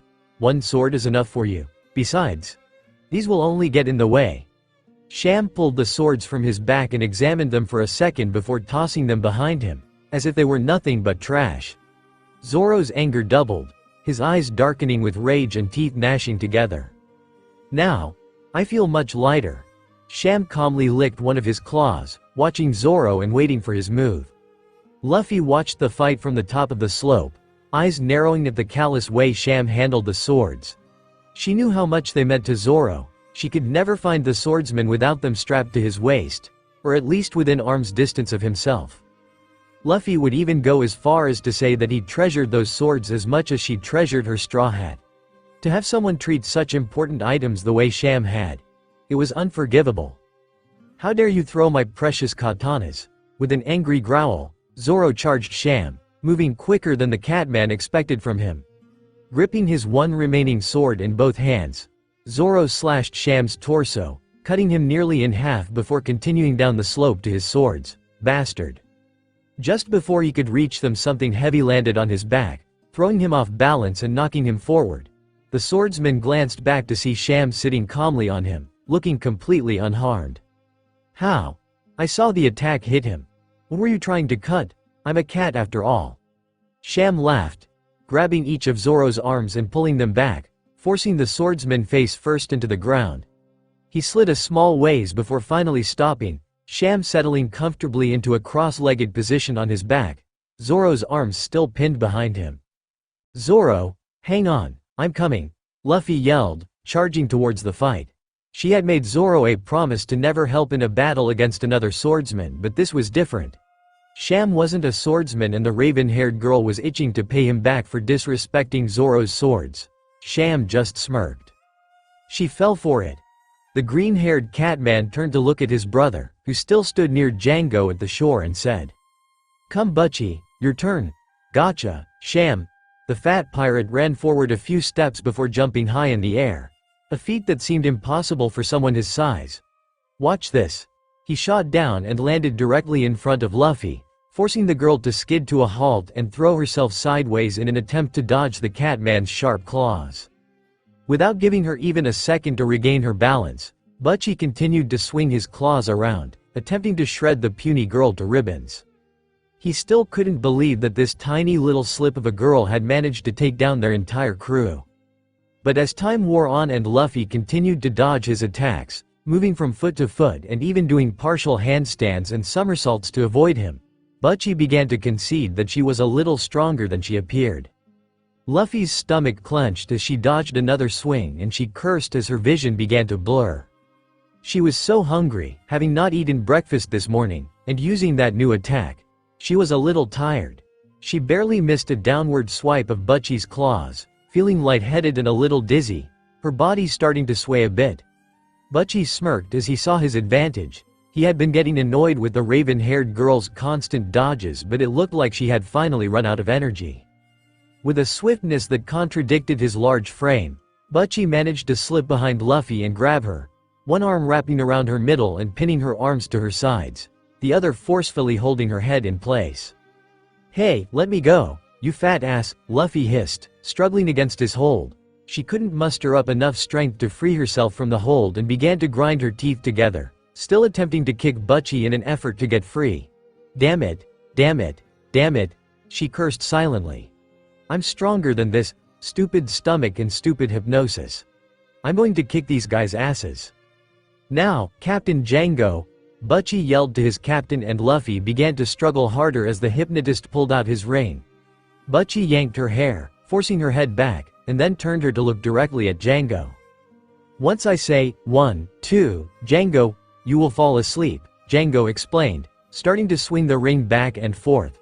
1, 2, Django. As if a switch had been thrown, Luffy's eyes fluttered shut and her body went limp in Butchie's hold, the girl completely asleep. Django smirked as he put the ring back in his jacket. Their plan had gone off without a hitch, just like he had expected. Now that the Straw Hat Girl was out of the way and the swordsman was pinned by Sham, they would be able to make it up the slope to the village. Luffy, Zoro, Usopp, and Nami cried all at once, horrified at the sight of Luffy unconscious in the enemy's hold. Usopp had started to shake again, wondering what they were going to do now, and Nami had covered her mouth, eyes wide with shock. After a few seconds, she relaxed as her eyes moved to lock onto where Zoro was still pinned underneath Sham. Nami couldn't see his face, but that aura he was letting off made her really glad that she was on his side. Butchie shifted his hold on Luffy now that she was asleep, moving to cradle her back with one arm, keeping her mostly upright, so he could caress her face with his other gloved hand. Ha ha ha, not so tough now, little girl. The large catman started to chuckle as he stared at the girl in his arms, his brother quickly joining in. Just as their captain had said, the girl had rushed to the aid of the swordsman, falling right into their little trap. Beneath Sham, Zoro's fist was clenched against the ground, his other hand still gripping his sword. His eyes were shadowed under his bandana as he craned his neck to see his sleeping captain, and his whole body was shaking with rage. Butchie's laughter eventually died down as he eyed the raven-haired girl with dark, beady eyes. Hey Sham. Yes, Butchie. You know, this girl looks kinda cute when she's asleep, and completely helpless. Is that so? What, do you fancy her? Sham asked as Butchie's grin turned into a dark smirk as the catman continued to stroke her cheek, his fingers trailing down and sliding over her neck, pausing to nick her slightly with a claw, ignoring the small trail of blood it caused. Her skin is so fragile and pale, and she smells nice too. Butchie muttered distractedly, taking a deep whiff of her hair much to Nami's disgust. The orange-haired girl stuck out her tongue as she moved to grip her bow staff. Out of the corner of her eye she continued to watch Zoro.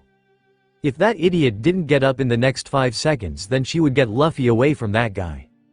Even though the girl was a pirate and annoying and naive, Nami had started to see the girl as a kind of younger sister, or at least, a friend. Next to her, Usopp just shuddered in revulsion as the perverted man continued to paw at Luffy like he owned her, hair sticking up on his arms as he felt the dark aura that Nami had noticed earlier. Zoro was more than furious, he was absolutely livid. His heart pounded against his chest and he could hear his blood rushing in his ears when Butchie's words finally caused him to snap. And I wonder what she tastes like. His eyes were filled with lust as he stared down at Luffy, and he hefted the girl up, wanting to find out the answer to his question, but before he could, Zoro let out a loud snarl, sum all his strength and pushing Sham off him. As the skinnier catman moved, he made a half-hearted swipe at him but had no real interest in tangling with him right then. His eyes zeroed in on Luffy, the snarl still present on his face, before he charged Butchie, wanting nothing more than to slice him in half and watch as he died. The overweight pirate saw him coming, a lit ferocity of his attack, and quickly jumped to the side to avoid his swing, a little annoyed that he had been forced to let go of the raven-haired girl in the process. Instead of chasing after Butchie, Zoro moved to Luffy and pulled the sleeping girl into his arms, stopping her descent. He dropped to one knee, wanting to look his captain over, clutching her carefully to his chest as one hand came up to gently push her hair away from her face. As he quickly scanned her, searching for injuries, his eyes zeroed in on the trail of blood at her neck.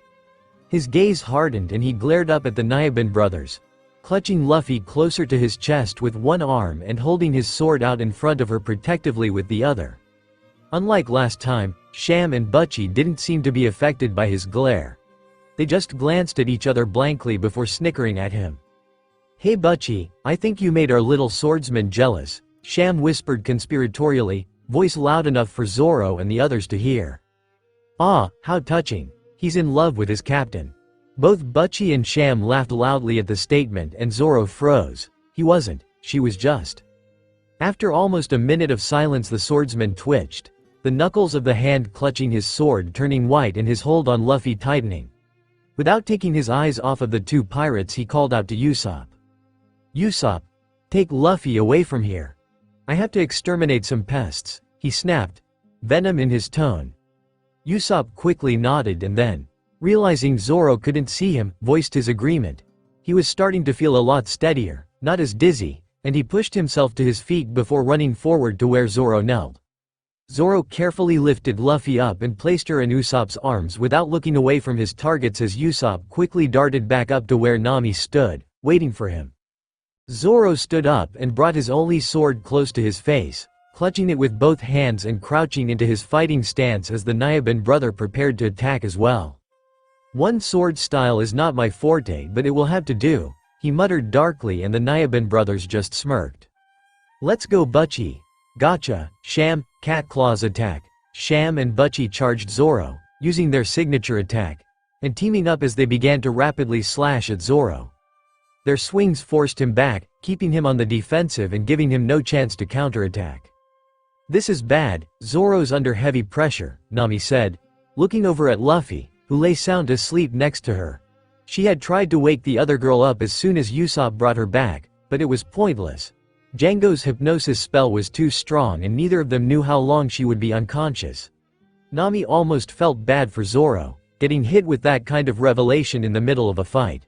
She shook her head to clear her thoughts. She needed to focus on the problem at hand.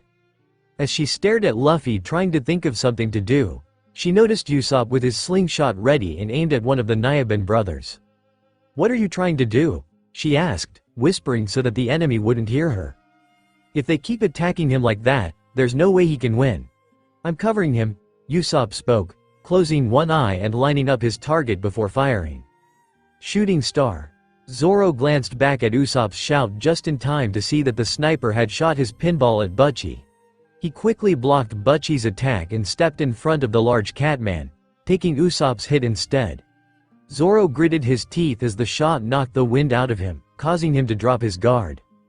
An opening, Sham crowed as both pirates quickly slashed at Zoro's chest, creating an X-shaped wound that gushed blood as the swordsman was knocked back and forced to roll backwards so he could land back on his feet.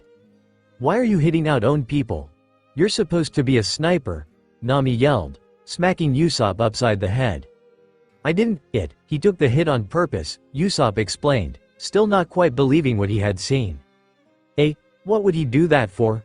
Nami was stunned, her eyes wide, as she turned to stare back at Zoro, who was clutching at his wound. He struggled to take a few deep breaths, cursing their stupidity under his breath before turning to yell at them. "You moron! Usopp, do you want to die?" Zoro hissed, moving his hands back to his sword as the Nyaban brothers charged him and continued their attack. "I asked you to take Luffy. Watch after her, not me." Usopp stared at the swordsman with wide eyes, realization beginning to dawn on him as Nami spoke quietly next to him. "Maybe we're the ones who were saved. If you had hit one of them with your pinball, those two would have probably directed their attacks towards us instead." Zoro had taken the hit so the Nyaban brothers would keep their focus on him and not on the two people who were already injured. Nami turned to glance at the sleeping Luffy behind her. She knew Zoro's main reason was making sure Luffy was safe, but after spending a week with them, she knew Zoro would protect anyone who Luffy had deemed a friend, and she knew the swordsman even considered her a friend as well. "That guy, this is no time to be worried about us," mumbled Usopp, continuing to watch Zoro as the swordsman desperately tried to find an opening to attack, but still forced to stay on the defensive. "Damn! If I had just one more katana, I could beat these bastards easily," he cursed as he continued to block. Nami finally decided that she had watched the fight for long enough. She stood up next to Usopp, a determined look on her face, and said, "I'm going to get Zoro's swords. If Zoro get his swords back, then he can defeat them." Usopp opened his mouth to protest, pointing at himself. "Then I should," before he could finish that sentence, Nami cut him off with a shake of her head, eyes darting to Luffy for a second, before she grinned down him. "No, it's best if you stay here and keep an eye on Luffy. I think Zoro would kill us himself if we left her unguarded. Besides, you can't even stand up straight." Clutching her bow staff, Nami jumped down from her place on the ridge, halfway up the slope, landing lightly on the ground before taking off. As a thief, Nami was light on her feet and she knew she could slip past the fight currently going on and get the swords, so she ignored Usopp's warnings as she ran. Nami quickly dodged past Zoro and the Nyaban brothers, eyes focused completely on the swords, having completely forgotten about Django, who still stood at the base of the slope, only a few feet from her target. As she reached down to grab the first sword and closed her fingers around it, a shadow overtook her and a foot entered her field of vision and stomped down on the sword, preventing her from picking it up. Nami's eyes widened, but she was unable to react fast enough as Django pulled his hypnosis ring from his jacket and sliced into her shoulder, causing her to fall forward onto the ground in a heap. "Nami," Usopp yelled worriedly, "what do you want with those swords?" Django asked calmly, staring down at the orange-haired girl. After a second he shook his head, smirking softly. "Foolish." Turning his attention from the injured girl, he raised his head to continue to watch the fight and froze. At the top of the slope, staring down at the destruction that littered the coast, was Klahadore. He clutched his weapons bag in one hand, the other clenched tightly at his side. Django screeched as he recognized his captain, starting to panic. Butchie and Shams stopped their attack and turned to watch the butler, eyes wide and bodies shaking slightly at the sight of their captain Kuro. Zoro also followed their gaze and his eyes narrowed. He wasn't all that happy to see him again, and Usopp was no better off. There's a good reason for this." Django stuttered, fighting to get his words out, afraid for his life as he tried to explain to his captain what had happened. Captain Kuro just watched them silently for a minute, pushing his glasses up his face using the palm of his hand. "The SK long while. Why didn't you act according to plan?" he asked, his words clear and articulated but spoken softly, showing just how angry he really was. Captain Kuro was quiet, controlled, and deadly. His tone now showed just how close he was to snapping. The rest of the crew, who had woken up since Luffy's earlier attack and had been just watching the fight, froze in shock at the sight of their former captain. Captain Kuro," they stuttered out, fighting the urge to scramble back and hide on the ship. "We're gonna be killed." Zoro turned away from the Nyaban brothers to face Kuro, an annoyed look on his face. He couldn't understand why the pirates were freaking out over the sight of their own captain. "This is bad," Usopp muttered, crouching in front of Luffy, trying to keep her out of sight. With Luffy out of commission and Zoro only having one sword, they were having a hard time just taking on the Nyaban brothers. Taking on Captain Kuro would be impossible. Kuro eyed the situation in front of him, eyes sliding over the orange-haired girl, the swordsman, and finally settling on Usopp, who was kneeling in front of the bratty straw hat girl from earlier. He was furious to see the nosy brats he had run into at the mansion had come to try and ruin everything he had worked 3 fucking years for, and his sorry excuse for a crew couldn't even beat them. He pushed his glasses up once more, taking a deep breath before veins appeared on his forehead, and he shouted down at Django. "What the hell is going on? Kaya's life and death confrontation. How could have you done this to me? I woke up. It was over, finished, and I was reaching for thin air. I am crushed. There is no pain quite like the pain you can inflict. I knew better.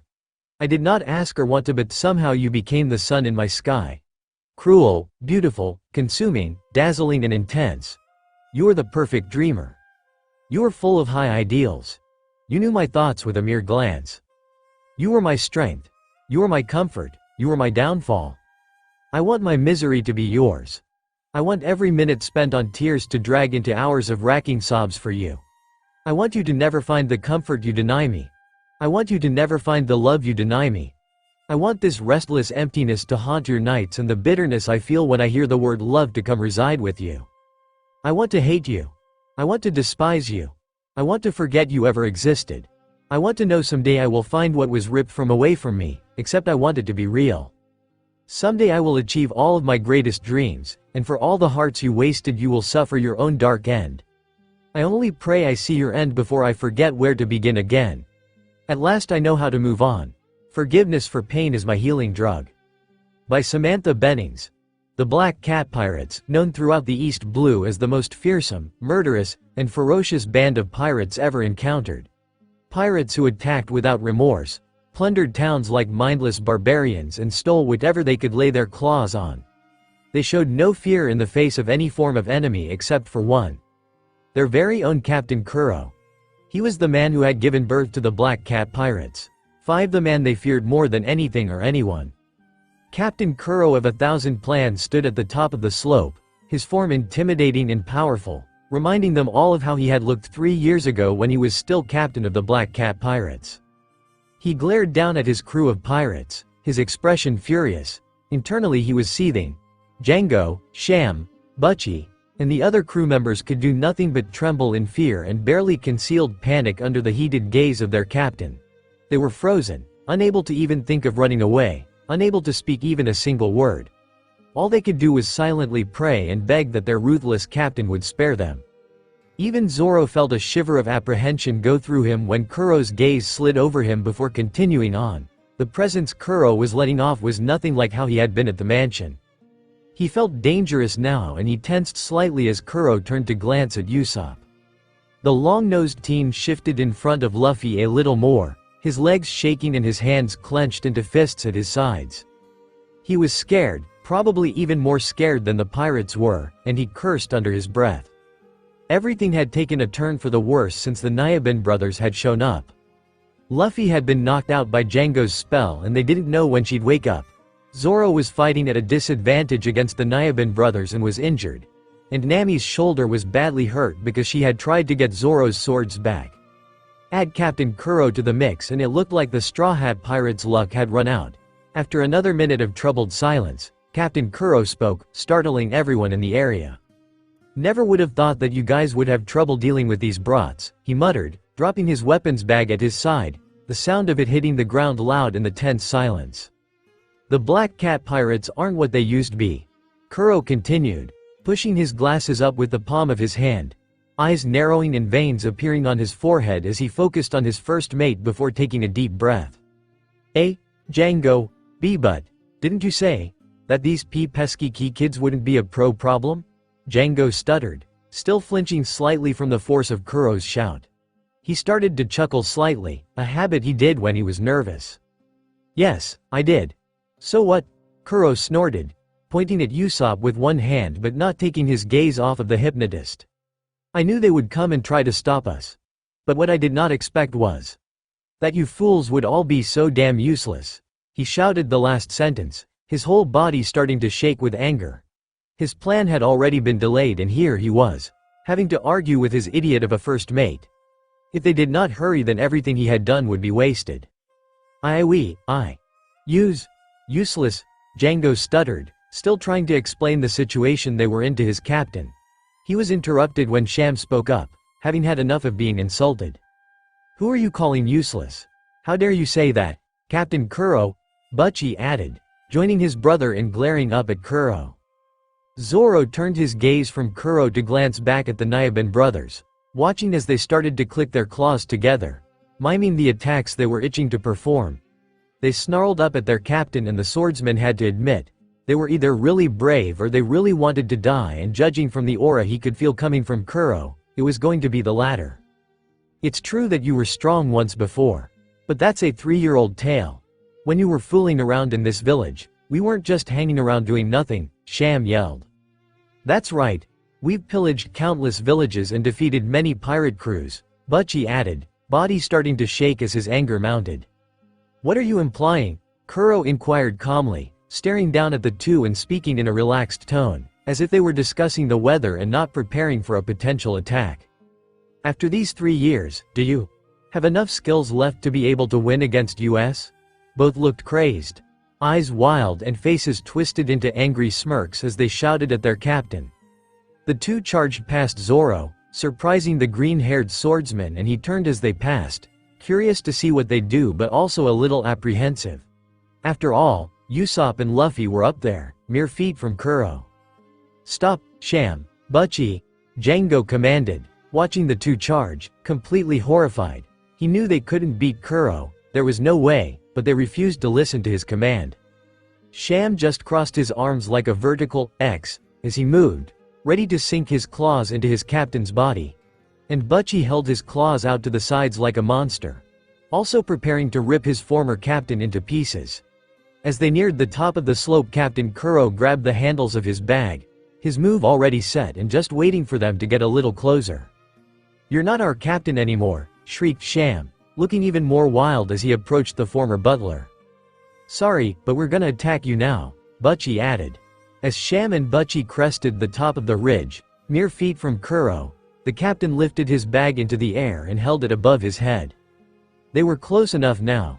He moved onto his tiptoes and started to move his feet in a fast-paced manner from side to side, tapping lightly against the ground, looking as if he wasn't even touching it.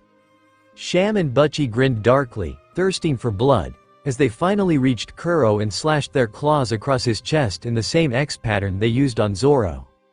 As their claws cut through fabric, both expected to see blood coating their hands and spilling across the path, their former captain dropping to the dirt ground lifelessly. Instead, they saw that their attack had only shredded the bag that Kuro had been carrying and that their captain was nowhere in sight. It was as if he had disappeared into thin air. Zoro let out a stunned gasp at the speed in which the former butler had moved and was shocked when Kuro suddenly appeared in front of him, swaying slightly. His back was to Zoro, his hands covered with black furred gloves. As the end of each finger was a long, but thin-bladed katana. They were similar to Sham and Butchie's cat claws, but unlike those. The blades on these were made weena to chop a mountain as if it was made of butter. The claw katanas began to slide out of the sheaths that had covered them, Zoro watching with a mix of shock and curiosity. When did he get behind them? And that weapon? He muttered, eyes narrowing. Sham and Butchie were still frozen in shock, in the same positions from when they had finished their attack. They shouldn't have been surprised though, they knew how fast their former captain was. It always appeared as if he teleported himself when he moved. Who did you want to kill? Kuro asked calmly, crossing his arms so that the blades pointed up towards the sky, clinking them together before spreading all 10 out. Sham and Butchie quickly turned, even more furious because of their captain's easy mockery. As they moved, they prepared to attack again, but right before their eyes, Kuro was back on the balls of his feet and dancing from side to side before vanishing completely. The only sound left behind was the rattle of the bell at Butchie's neck. He's gone, Sham cursed, starting to get a little worried. Django watched the deadly display playing out in front of him and mumbled to no one in particular. It's appeared, there's no doubt about it, the foot maneuver.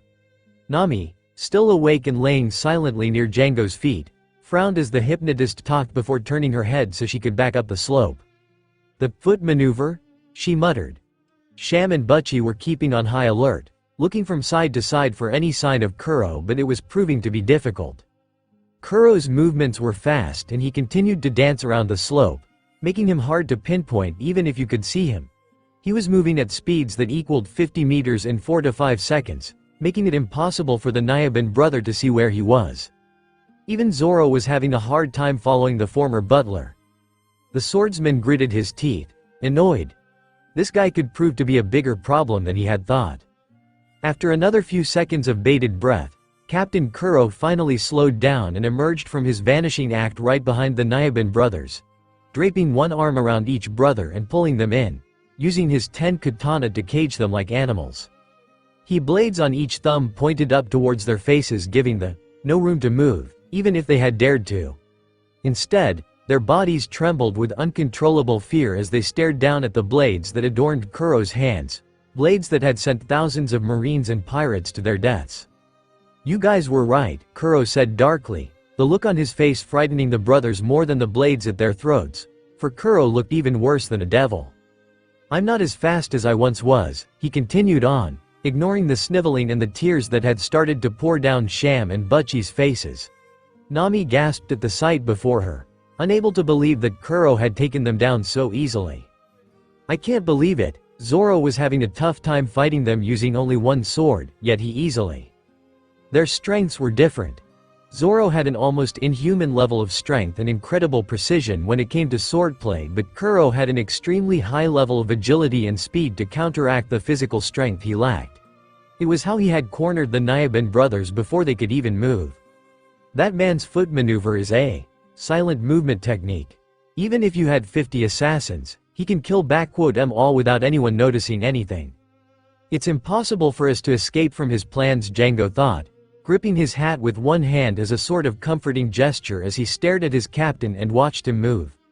Django's thoughts quickly shifted from the attack to a remembrance of when he had first arrived at this island and met up with Kuro after all that time. The way his captain had pushed up his glasses with the palm of his hand, an uncommon way to adjust them. After 3 years, seeing that old habit of his, makes my hair stand on end. The way he adjusted his glasses with the palm of his hand, as if he still wore his cat claws. Avoiding all possibility of scratching himself, this proves he never forgot how to fight.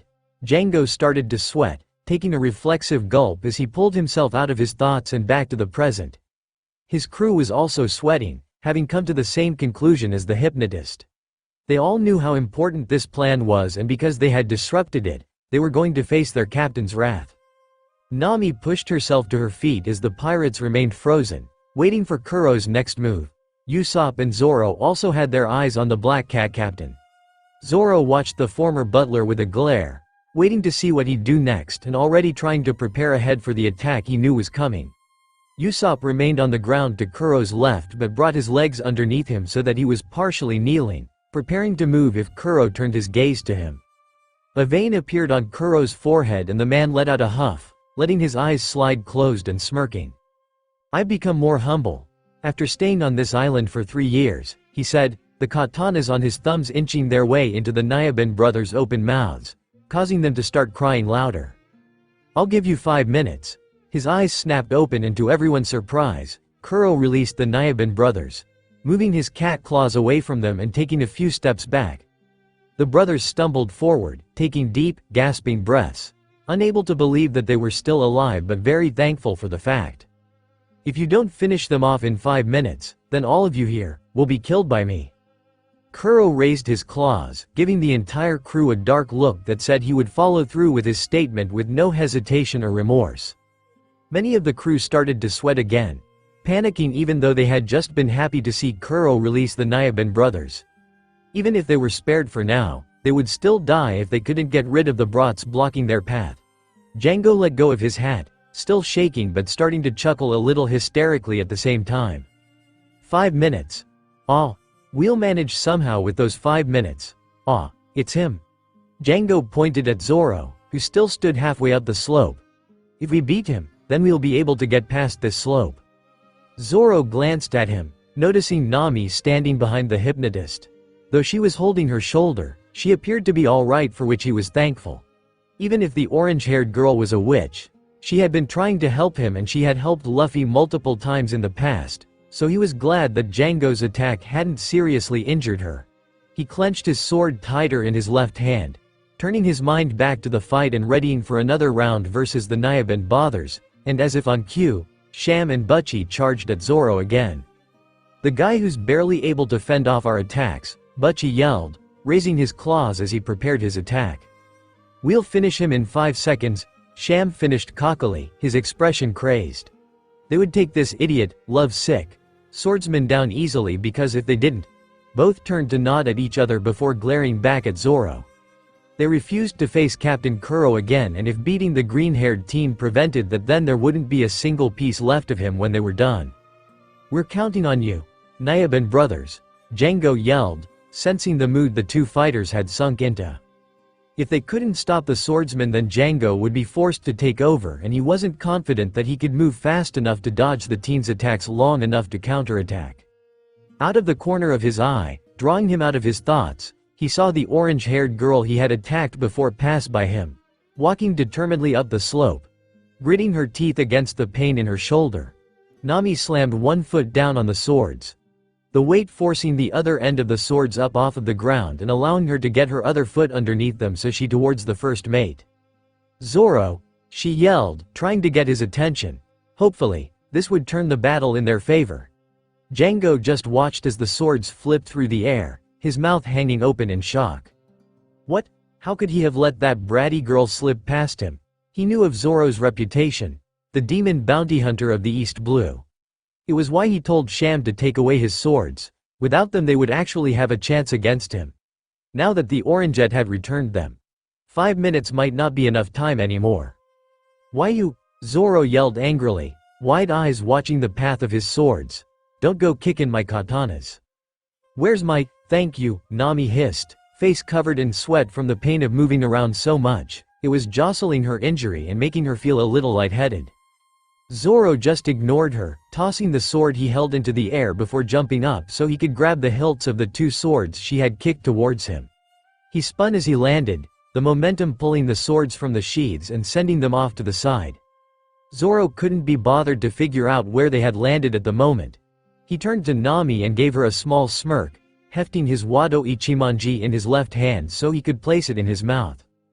"Thank you," he muttered, catching his last sword, the one he had tossed, in his now free hand. He settled into a fighting stance as the Nyabin brothers neared, neither of them understanding that the fight had suddenly turned in Zoro's favor.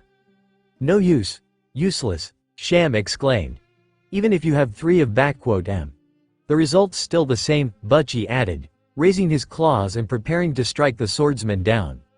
1 sword or 3 swords. The teen was still injured and had been on the defensive for their entire fight. He hadn't laid one scratch on Sham or Butchie, and there was no way that he would suddenly start now. As if he hadn't heard their words, Zoro spun his swords, loosening himself up, before angling the 2 in his hands behind Wado, holding them vertically. The tips pointed towards the ground, perpendicular to the Wado's horizontal hold in his mouth. "Tiger," he began, glaring darkly at the 2 in front of him. The Nyabin brothers had given him nothing but trouble since the start of this whole fight, and they had even targeted his captain. Even though he was honorable and didn't much care for killing and bloodshed, he would kill these 2. He would make sure they could never bother Luffy or him again. "You guys don't get it." As Zoro charged them, both brothers swore they could see the image of a tiger's head appear behind Zoro, almost like a mirage on a hot summer's day. Within the blink of an eye it was gone, as was Zoro, his attack striking them before they had even noticed him move. "Hunt!" Zoro swung the 2 swords forward in a descending slash, catching both brothers in the chest and leaving 3 large claw marks on each of them. The momentum continued to carry the Nyabin brothers forward even though both were obviously out of commission, and Zoro was left kneeling on the ground as they passed him, the 2 swords in his hands pointed forward and a cloud of dust sweeping from him as evidence of the strength of his strike. Captain Kuro continued to watch from the top of the hill, his eyes narrowing slightly but completely unconcerned by the sudden chain of events. 4 minutes to go. He didn't care if his crew managed to take down the swordsman in time. Either way he would be the one to kill them all, and he was looking forward to it with a kind of sick excitement. Using 3 swords and 3 sword techniques are totally different things, Zoro added, turning to grin at the bodies of the Nyabin brothers as they crashed to the ground in front of Django and Nami. He felt a dark sort of satisfaction at the sight. That was for Lu, you sons of bitches. His gaze turned away from the defeated pirates to the grassy overhang next to the slope where Usopp still sat with a sleeping Luffy. "Lu." His chest tightened slightly at the sight of her still unconscious, and he quickly shook his head. Now was not the time to get sentimental. The hypnotist and the butler were still there, and he was the only real fighter left on their side. He had to protect their friends. Luffy'd never forgive him if he didn't. The Black Cat pirates that had been watching the fight from the beach were left completely flabbergasted at the sight of their 2 strongest men being defeated by 1 swordsman, and with only 1 strike. Usopp stared down at Zoro, amazed by the swordsman's incredible skills. Even though he was rough around the edges and kinda scary, Usopp was coming to respect him more and more as he watched him fight. He could understand now why Luffy put so much trust in her first mate. He was incredible. Incredible. Django breathed, staring down at his 2 defeated fighters.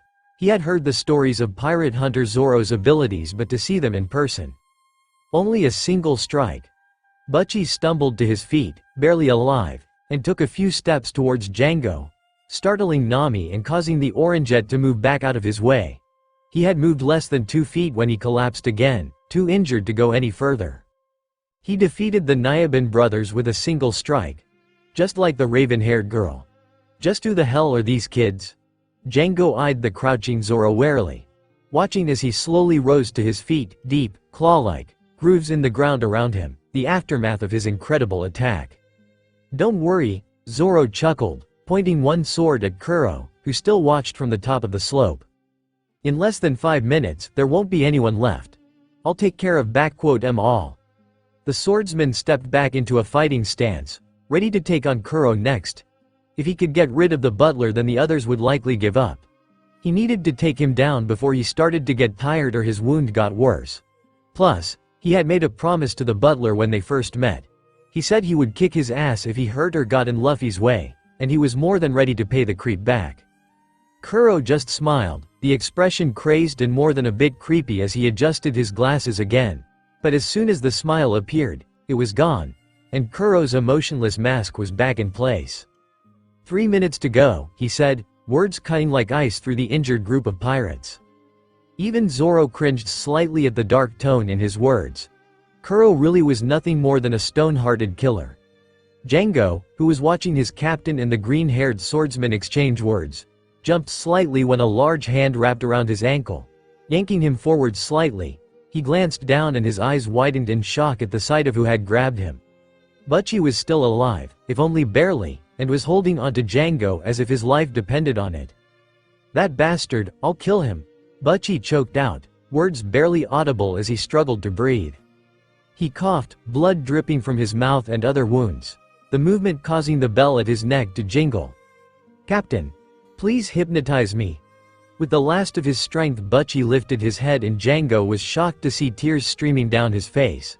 He didn't know if it was from the stinging pain of the injuries that the swordsman had inflicted, sadness towards the likely death of his brother, or fear toward the captain that would surely kill him if time ran out.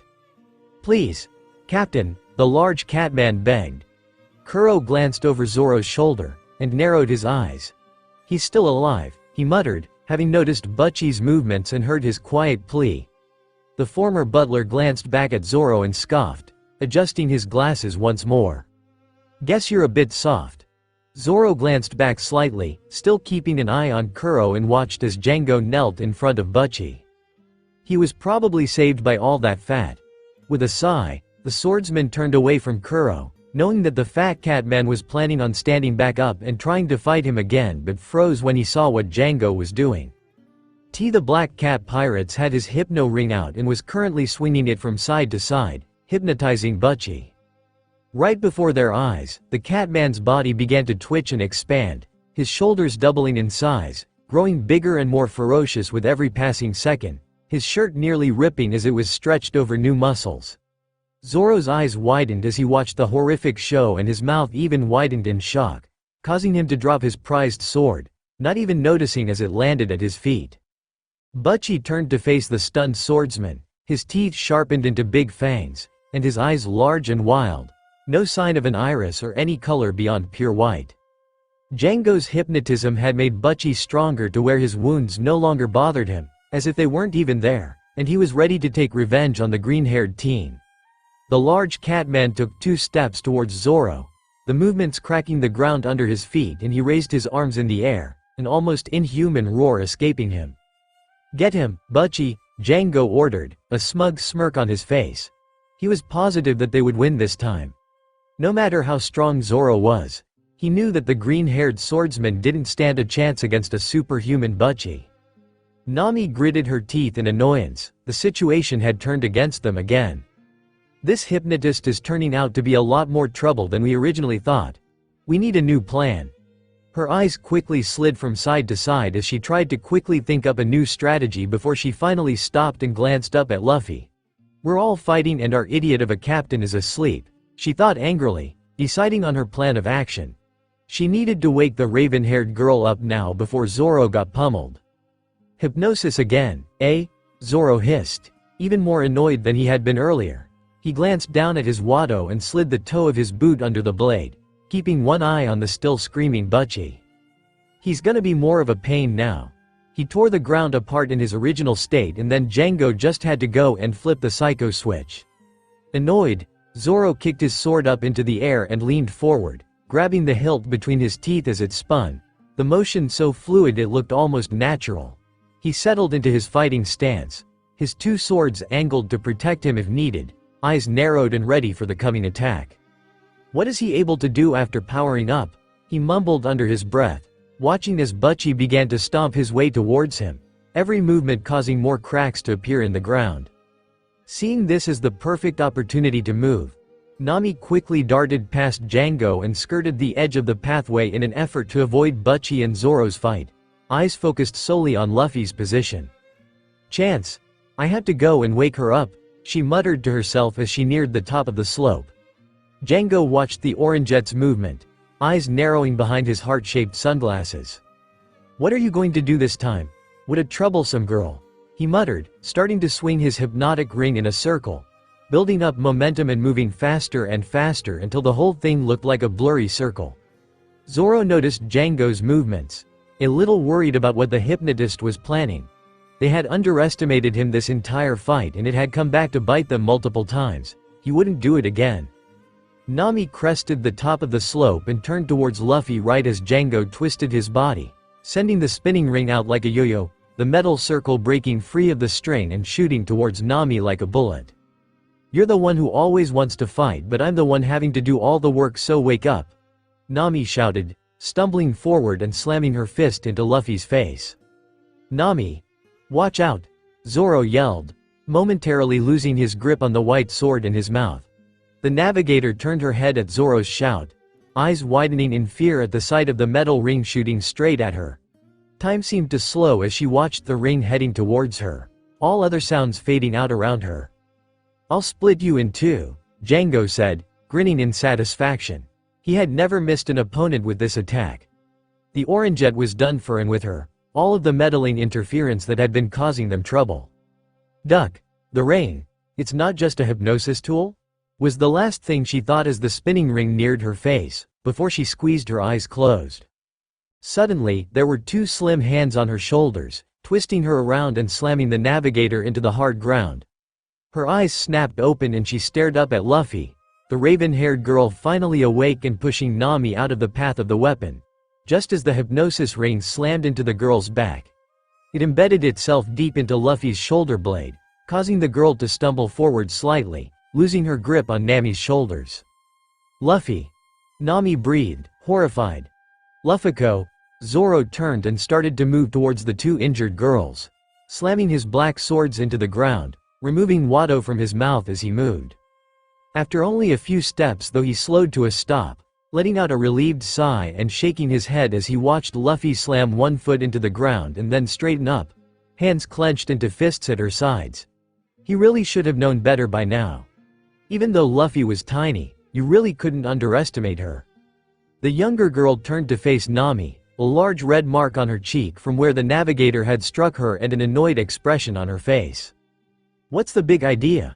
You can't just go around smashing someone's head in like that," she shouted at the Orangeette, reaching back to yank out the hypno ring, a small wince breaking through her annoyed expression, and stare at it disdainfully.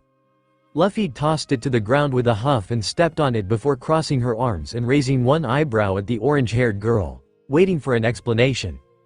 "It was the only way I could wake you up, Sleeping Beauty," Nami shouted back, her eyebrow twitching angrily. Wasn't that exactly what the she-pirate had done to Mayor Boodle back in Orangetown? Luffy could be such an idiot sometimes. That freaky weirdo hypnotized you and made you fall asleep again. Luffy's annoyed expression vanished instantly and she dropped her arms back to her sides. "Oh, really? Well, if that's the case, thanks. But next time could you try to help me another way? My face is still stinging." The girl gingerly poked at the red mark on her face, wincing slightly as Nami rolled her eyes at Luffy's childish pout. She smiled after a second, happy Luffy was back in the fight and that she could now relax for a bit. Nami was a little surprised that Luffy was only complaining about the punch and not about the injury to her shoulder that was slowly turning her red vest an even darker burgundy color. The Black Cat pirates watched the two girls talk, beginning to fidget and whisper amongst themselves. "That girl woke up. This is bad. With this, there's no way we can finish him off in 5 minutes." The Black Cat pirates were still a little scared of that girl and her unusual powers. Even while they were hypnotized, she had managed to wipe them out with just one attack. It seemed like this whole fight was a constant game of flip-flop and now the Straw Hats were back in control. They eyed each other warily. This wasn't going to be good. Zoro just shook his head and sighed, moving back to where he had left his other two swords and resting one arm lightly against them. Seriously? Arguing at a time like this? A smile came to his face for a second before he quickly hid it, not wanting anyone else to notice where his thoughts had gone. It was nice to hear the familiar arguing between the two girls. It proved Luffy was alive and ready to go. Zoro would never admit it out loud. If asked, he would take it to his grave, but his heart had skipped a beat when the reins slammed into Luffy. She had faced worse against Buggy, he knew that, But he couldn't help the small respo the entire scene unfold in front of him, unamused. Then, Nami let out a small grunt, stopping their bantering mid-sentence, as a wave of dizziness washed over her, causing her to lean back from the sitting position Luffy had pushed her into and lay flat against the ground. Worried, Luffy quickly darted forward, not used to seeing Nami look so weak and frail. "Nami, what happened? Your shoulder's bleeding, are you okay?" she asked, watching as blood slowly began to soak through the white fabric and around the place that Nami was clutching. "It's nothing, I'm fine," the navigator insisted, waving Luffy off when the girl moved to pull her cream out of her pocket. "I'm fine, Luffy. Anyway, I've done all I can. We'll leave the rest to you." She groaned as another surge of pain shot through her shoulder. "This battle, we can't lose to them," Luffy nodded, a small smile coming to her face. She could see how hard Nami had fought, was still fighting. "Yeah, I'll take it from here," she said, bending down to pat Nami lightly on the shoulder. "Go for it, Luffy, do it for the treasure." Luffy sighed in exasperation, her head dropping forward into her hand as she stood back up. "I should have known," she thought, rolling her eyes at her navigator before sighing again. "Okay, I guess," she conceded, starting to walk past Nami. "Do it, for the treasure," Nami repeated, raising her hand up and giving the passing Luffy a thumbs up. Yeah, the treasure, I get it." The raven-haired girl shook her head and chuckled slightly before grabbing her hat off of the tree branch she had left it on and placing it back on her head. It really drove her nuts when she wasn't wearing or holding it, and if she was gonna fight, then she needed her hat. She had wanted to protect it, it was her original reason for taking it off, but she couldn't help it, she just wasn't herself without her hat. Nodding to herself, she turned and made her way off of the ledge next to the slope and moved to where Zoro stood, still leaning against his swords. "Nice to see you up and about, Captain," the swordsman teased, shoving the girl to the side in a playful manner and grinning over at her. "Get enough beauty sleep?" Luffy giggled, tilting her hat back and smirking over at Zoro. "Of course, nice to see that you finally managed to take down that skinny weirdo. And here I was thinking I would have to beat them all by myself." Zoro mock glared at her before grinning again. After a few seconds though, his expression faded into a thoughtful look, his smile turning sad as he looked at his captain. Even though she was up and moving, looking for all the world like she was at the top of her game, Zoro could see the tired lines around her eyes. She had recovered some and he knew she would be able to handle herself here, but the sight made him angry at himself. If he hadn't fallen for that bastard's stupid trick, then she wouldn't have tried to help him, wouldn't have been knocked unconscious, and he. "I think you made our little swordsman jealous. Ah, how cute, he's in love with his captain." Zoro shook his head quickly. Now was not the time to be thinking on that, bringing himself out of his thoughts to see Luffy staring at his injury, one hand raised and hovering just above the marks, biting her lip with worry. "It's okay, Lou, just a scratch. We can patch it up after." He had learned his lesson about refusing her care altogether, but one glance down the slope supported his statement that now was not the time. He gestured with his chin to get Luffy's attention and she nodded, both turning to face their next fight. While they were talking, Django had moved closer until he was at Butchie's side and was now pulling another hypno ring, chakram, Zoro corrected in his head, from his coat as he spoke to the crazed catman next to him. "Butchie, no time to play around," the hypnotist ordered, grinding his teeth together angrily as he stared at the two who blocked their path. He pointed one finger at Zoro, causing the teen in question to arch one eyebrow and glare at the two pirates, silently daring them to attack him. "You take care of the swordsman." The fingers wrapped around the chakram spread out, revealing another bladed ring in Django's hand, and he grinned darkly. "I'll take care of the bratty straw hat girl." "It's about time to kill everyone," Kuro muttered from his place at the very top of the slope. He uncrossed his arms and let them drop to his sides, spreading his fingers out until every blade was clearly visible. His expression and voice were completely emotionless, as if he was talking about something as mundane as the weather, and he clinked the blades together, causing all the pirates on the beach to flinch back in fear. Luffy started at the voice behind her and turned halfway so that she could see who was talking but still keep an eye on the hypnotist guy. "What? That evil caretaker's here too. When did he get here?" She tilted her head to the side and crossed her arms over her chest, trying to remember if she had seen him before she was knocked out. "After I fell asleep?" That brat, Kuro muttered, finally taking notice of Luffy standing in front of him. He had seen her laying behind Usopp earlier but had assumed it was just her body. After all, hadn't she fallen off the cliff and died? If she somehow survived. The former butler's calculating expression faded and he smirked devilishly. This girl might actually be worth his time. That's fine, he said, lifting himself onto his tiptoes in preparation of using the foot maneuver again. He would take her down along with everyone else. If she proved to be an entertaining distraction, then he might just let her death be quick. Usopp shivered from his place on the sidelines. He had been quietly watching Kuro the entire time, convinced the butler would try something underhanded, and he wanted to be able to give Zoro and the others some advance notice. As he waited, he noticed a flash of color in the corner of his eye, coming from the village path. Confused as he knew it was not any of the Straw Hats, he turned to look. "Don't even think of," Kuro hissed, having sensed the movement behind him. He started to turn, raising one clawed hand when Usopp finally took in the image before him. The teen's eyes widened in shock at the sight of Kaya, outside of her house and running straight for Kuro, a tan coat covering her blue night dress. He sprang to his feet, ignoring the pounding in his head, and ran towards the sick girl. "I'm not gonna make it. I'm not gonna make it. Sneaking up on me," Kuro finished, starting to bring his clawed hand down so he could shred the fool who had been stupid enough to approach him. Kaya. Time seemed to slow for Usopp as he screamed, a powerful burst of energy sudden. Why flooding his body and allowing him to close those last crucial feet so he could pull Kaya into his arms. As his momentum caused them both to fall, he turned himself so that his back was completely to Kuro, using himself as a shield against the attack. Kuro's claws scraped across his back, shredding clothes and skin and leaving 5 long and heavily bleeding marks in their place, but Usopp couldn't even feel it. "She's okay. I made it.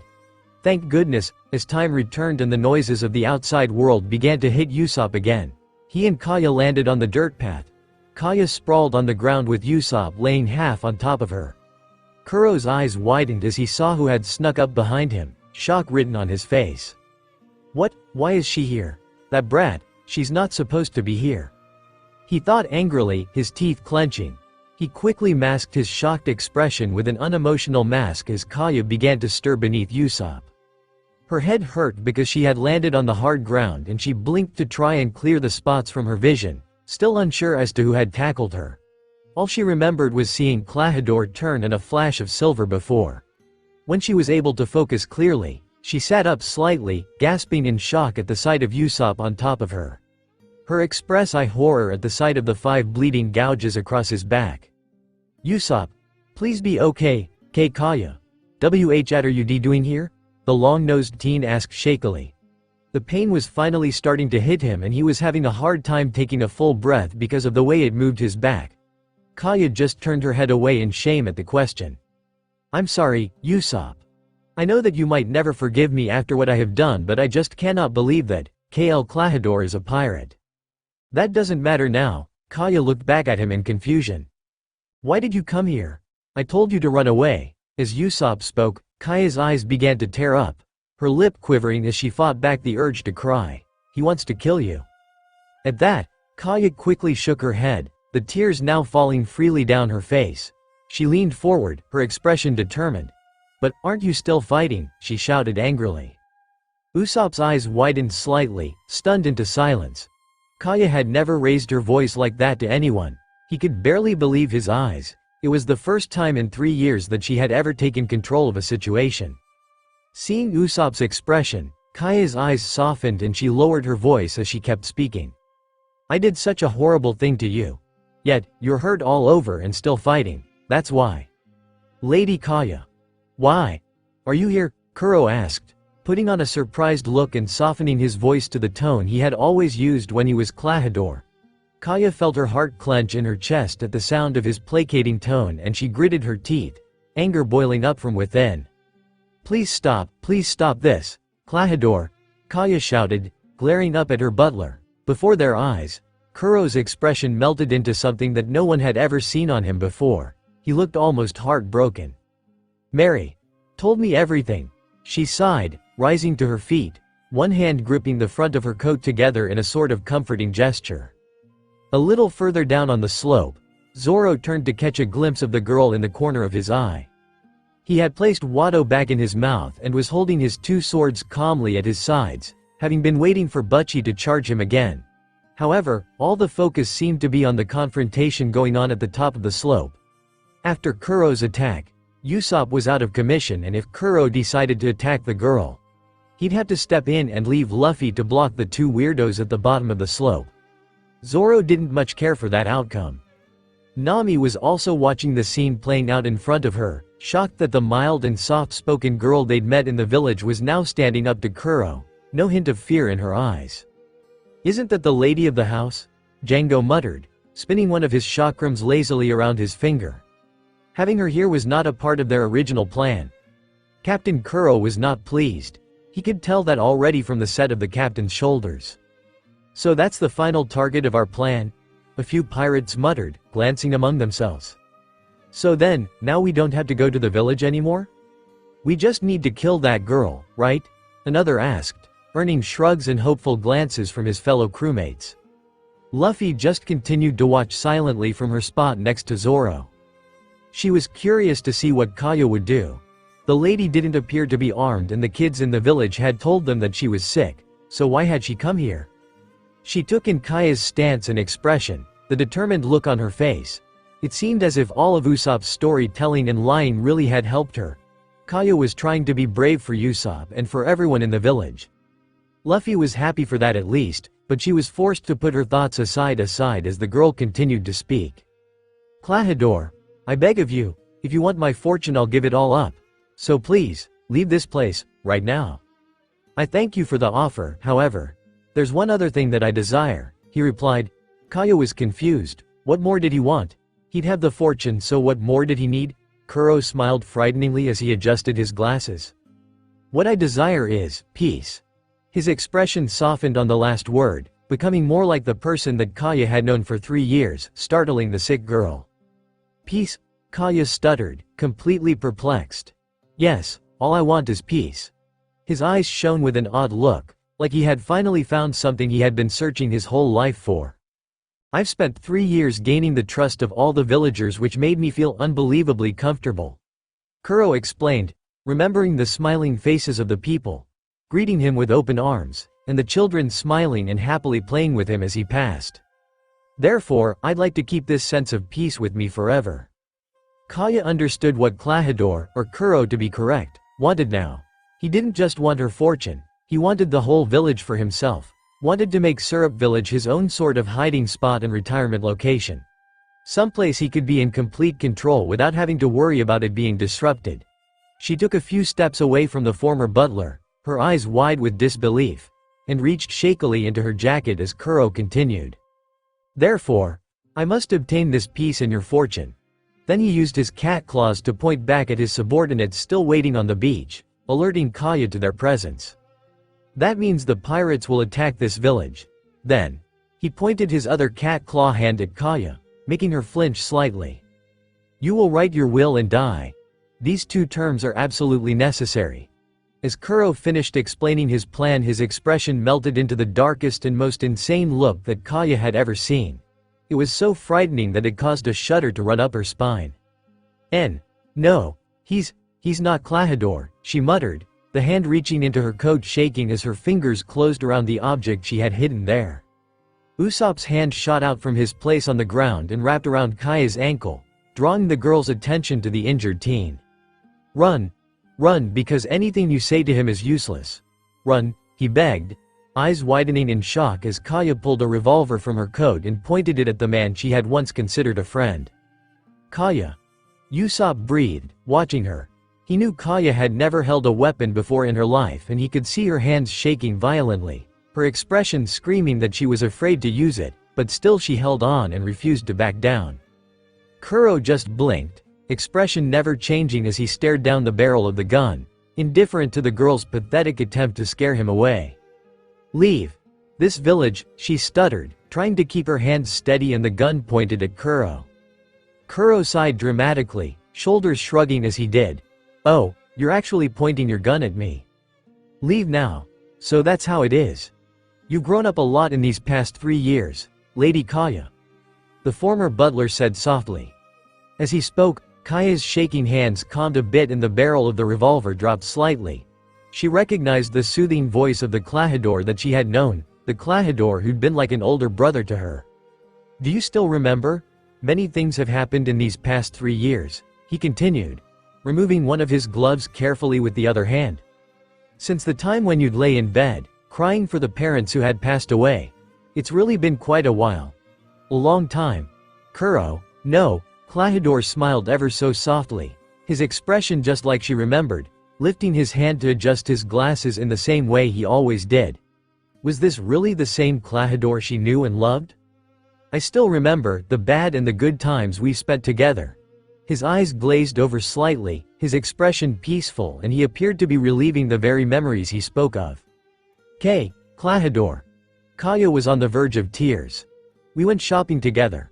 I nursed you when you had fevers. You were so thing I'd say. As he spoke, the tears Kaya had been trying to hold back overflowed. Memories of all the times they had shared running through her mind. Those had been the happiest moments of her life. I gave my all for you. Klahadore approached Kaya slowly, holding out his ungloved hand cautiously until he was able to wrap his slim fingers around the revolver. I have always, yes, always, hated it. The last 2 words were like the hiss of a very agitated cat. And Kaya saw Klahadore disappear and the dreadful Kuro take over once again. Yes, everything was so that I could kill you one day. Kaya froze at his words, Kuro easily removing the gun from her limp fingers. Her tears stopped as her eyes widened in shock before returning even stronger as the heartbreak and agony of his words settled in. I, formerly known as Captain Kuro, had to wear a smile for a little girl whose nose always sniffled. He stared at the gun disdainfully before tossing it to the side, as if it was a piece of trash. On the ground near them, Usopp had forced himself to his knees, his whole body seething with anger. Kuro hadn't just betrayed Kaya. He had literally broken her heart, and that was unforgivable in his mind. No matter how much I hated it, I tried hard to make you happy. Kaya bit her lip to stop herself from crying as Kuro continued. Usopp turning to glare at the inhuman monster as his blood began to boil. You bastard! Can you imagine my humiliation of those days? Can you imagine me, the former Captain Kuro, doing such things? His cry echoed through the slope, allowing everyone to almost feel the absolute disgust and anger in his words. Luffy was furious. Her hands were clenched tight at her sides and her eye twitched slightly as she fought to keep herself from screaming. How dare he treat Kaya like this? How dare he cause a girl to cry and then completely shatter her heart like that? The fury at his words blazed hot in her chest as she decided right then and there, she would be the one to kick Kuro's ass. Usopp had had enough of Kuro's insolence, of his callous disregard for Kaya's feelings. He dove for the revolver that Kuro had carelessly thrown near him as the former butler watched with mild amusement, looking completely unconcerned. Usopp spat angrily as he forced himself to his feet, bringing the gun up to aim at his target. Kuro.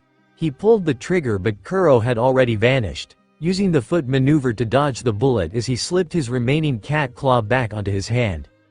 Come to think of it, you still. Then to Usopp's surprise, Kuro was suddenly right behind him, one of his cat claws surrounding Usopp's head and holding him still like a caged bird. You still owe me a punch in the face. Usopp, Kaya breathed, hands coming up to cover her mouth, as she shook with fear.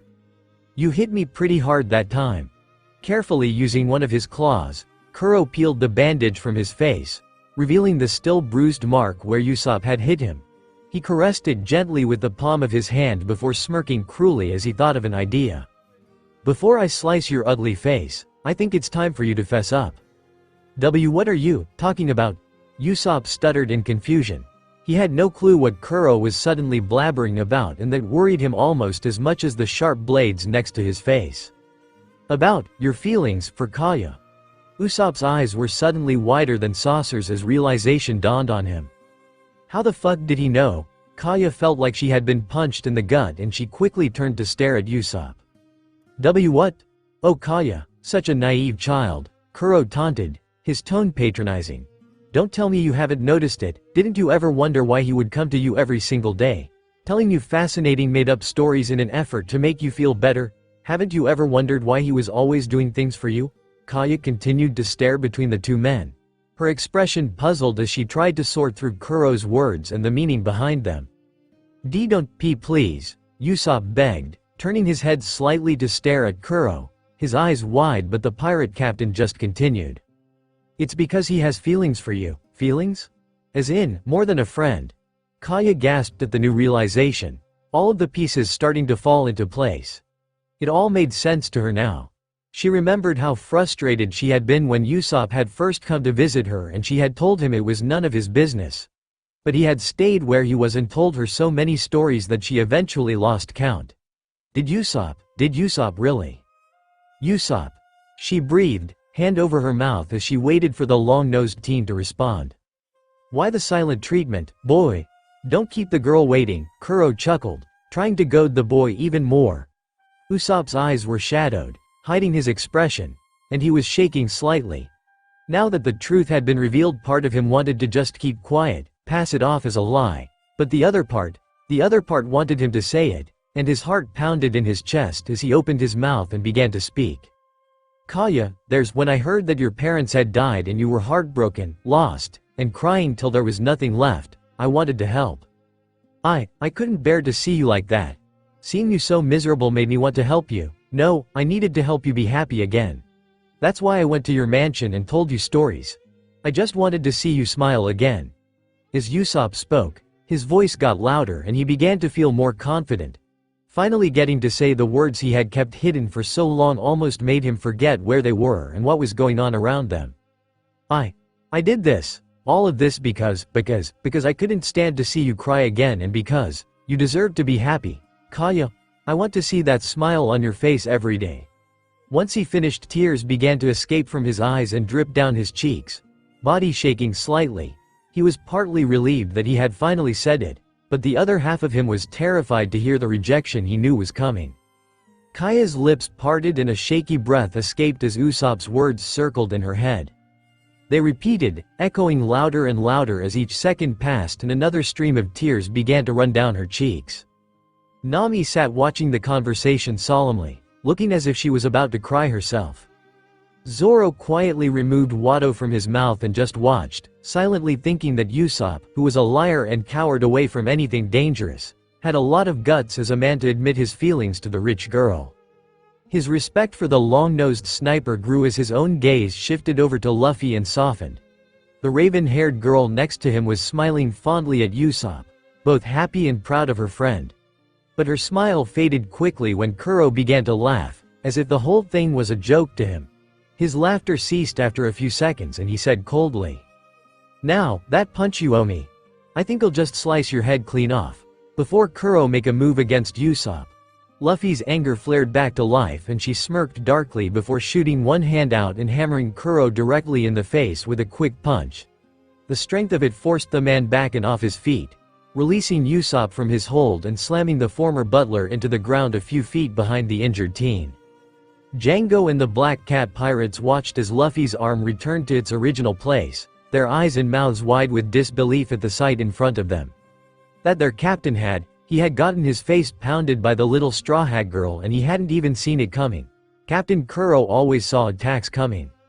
Luffy continued to smirk, holding her arm up at an angle, as if showing off her muscles, her other hand covering her bicep as she watched Kuro's unmoving frame from under the brim of her hat.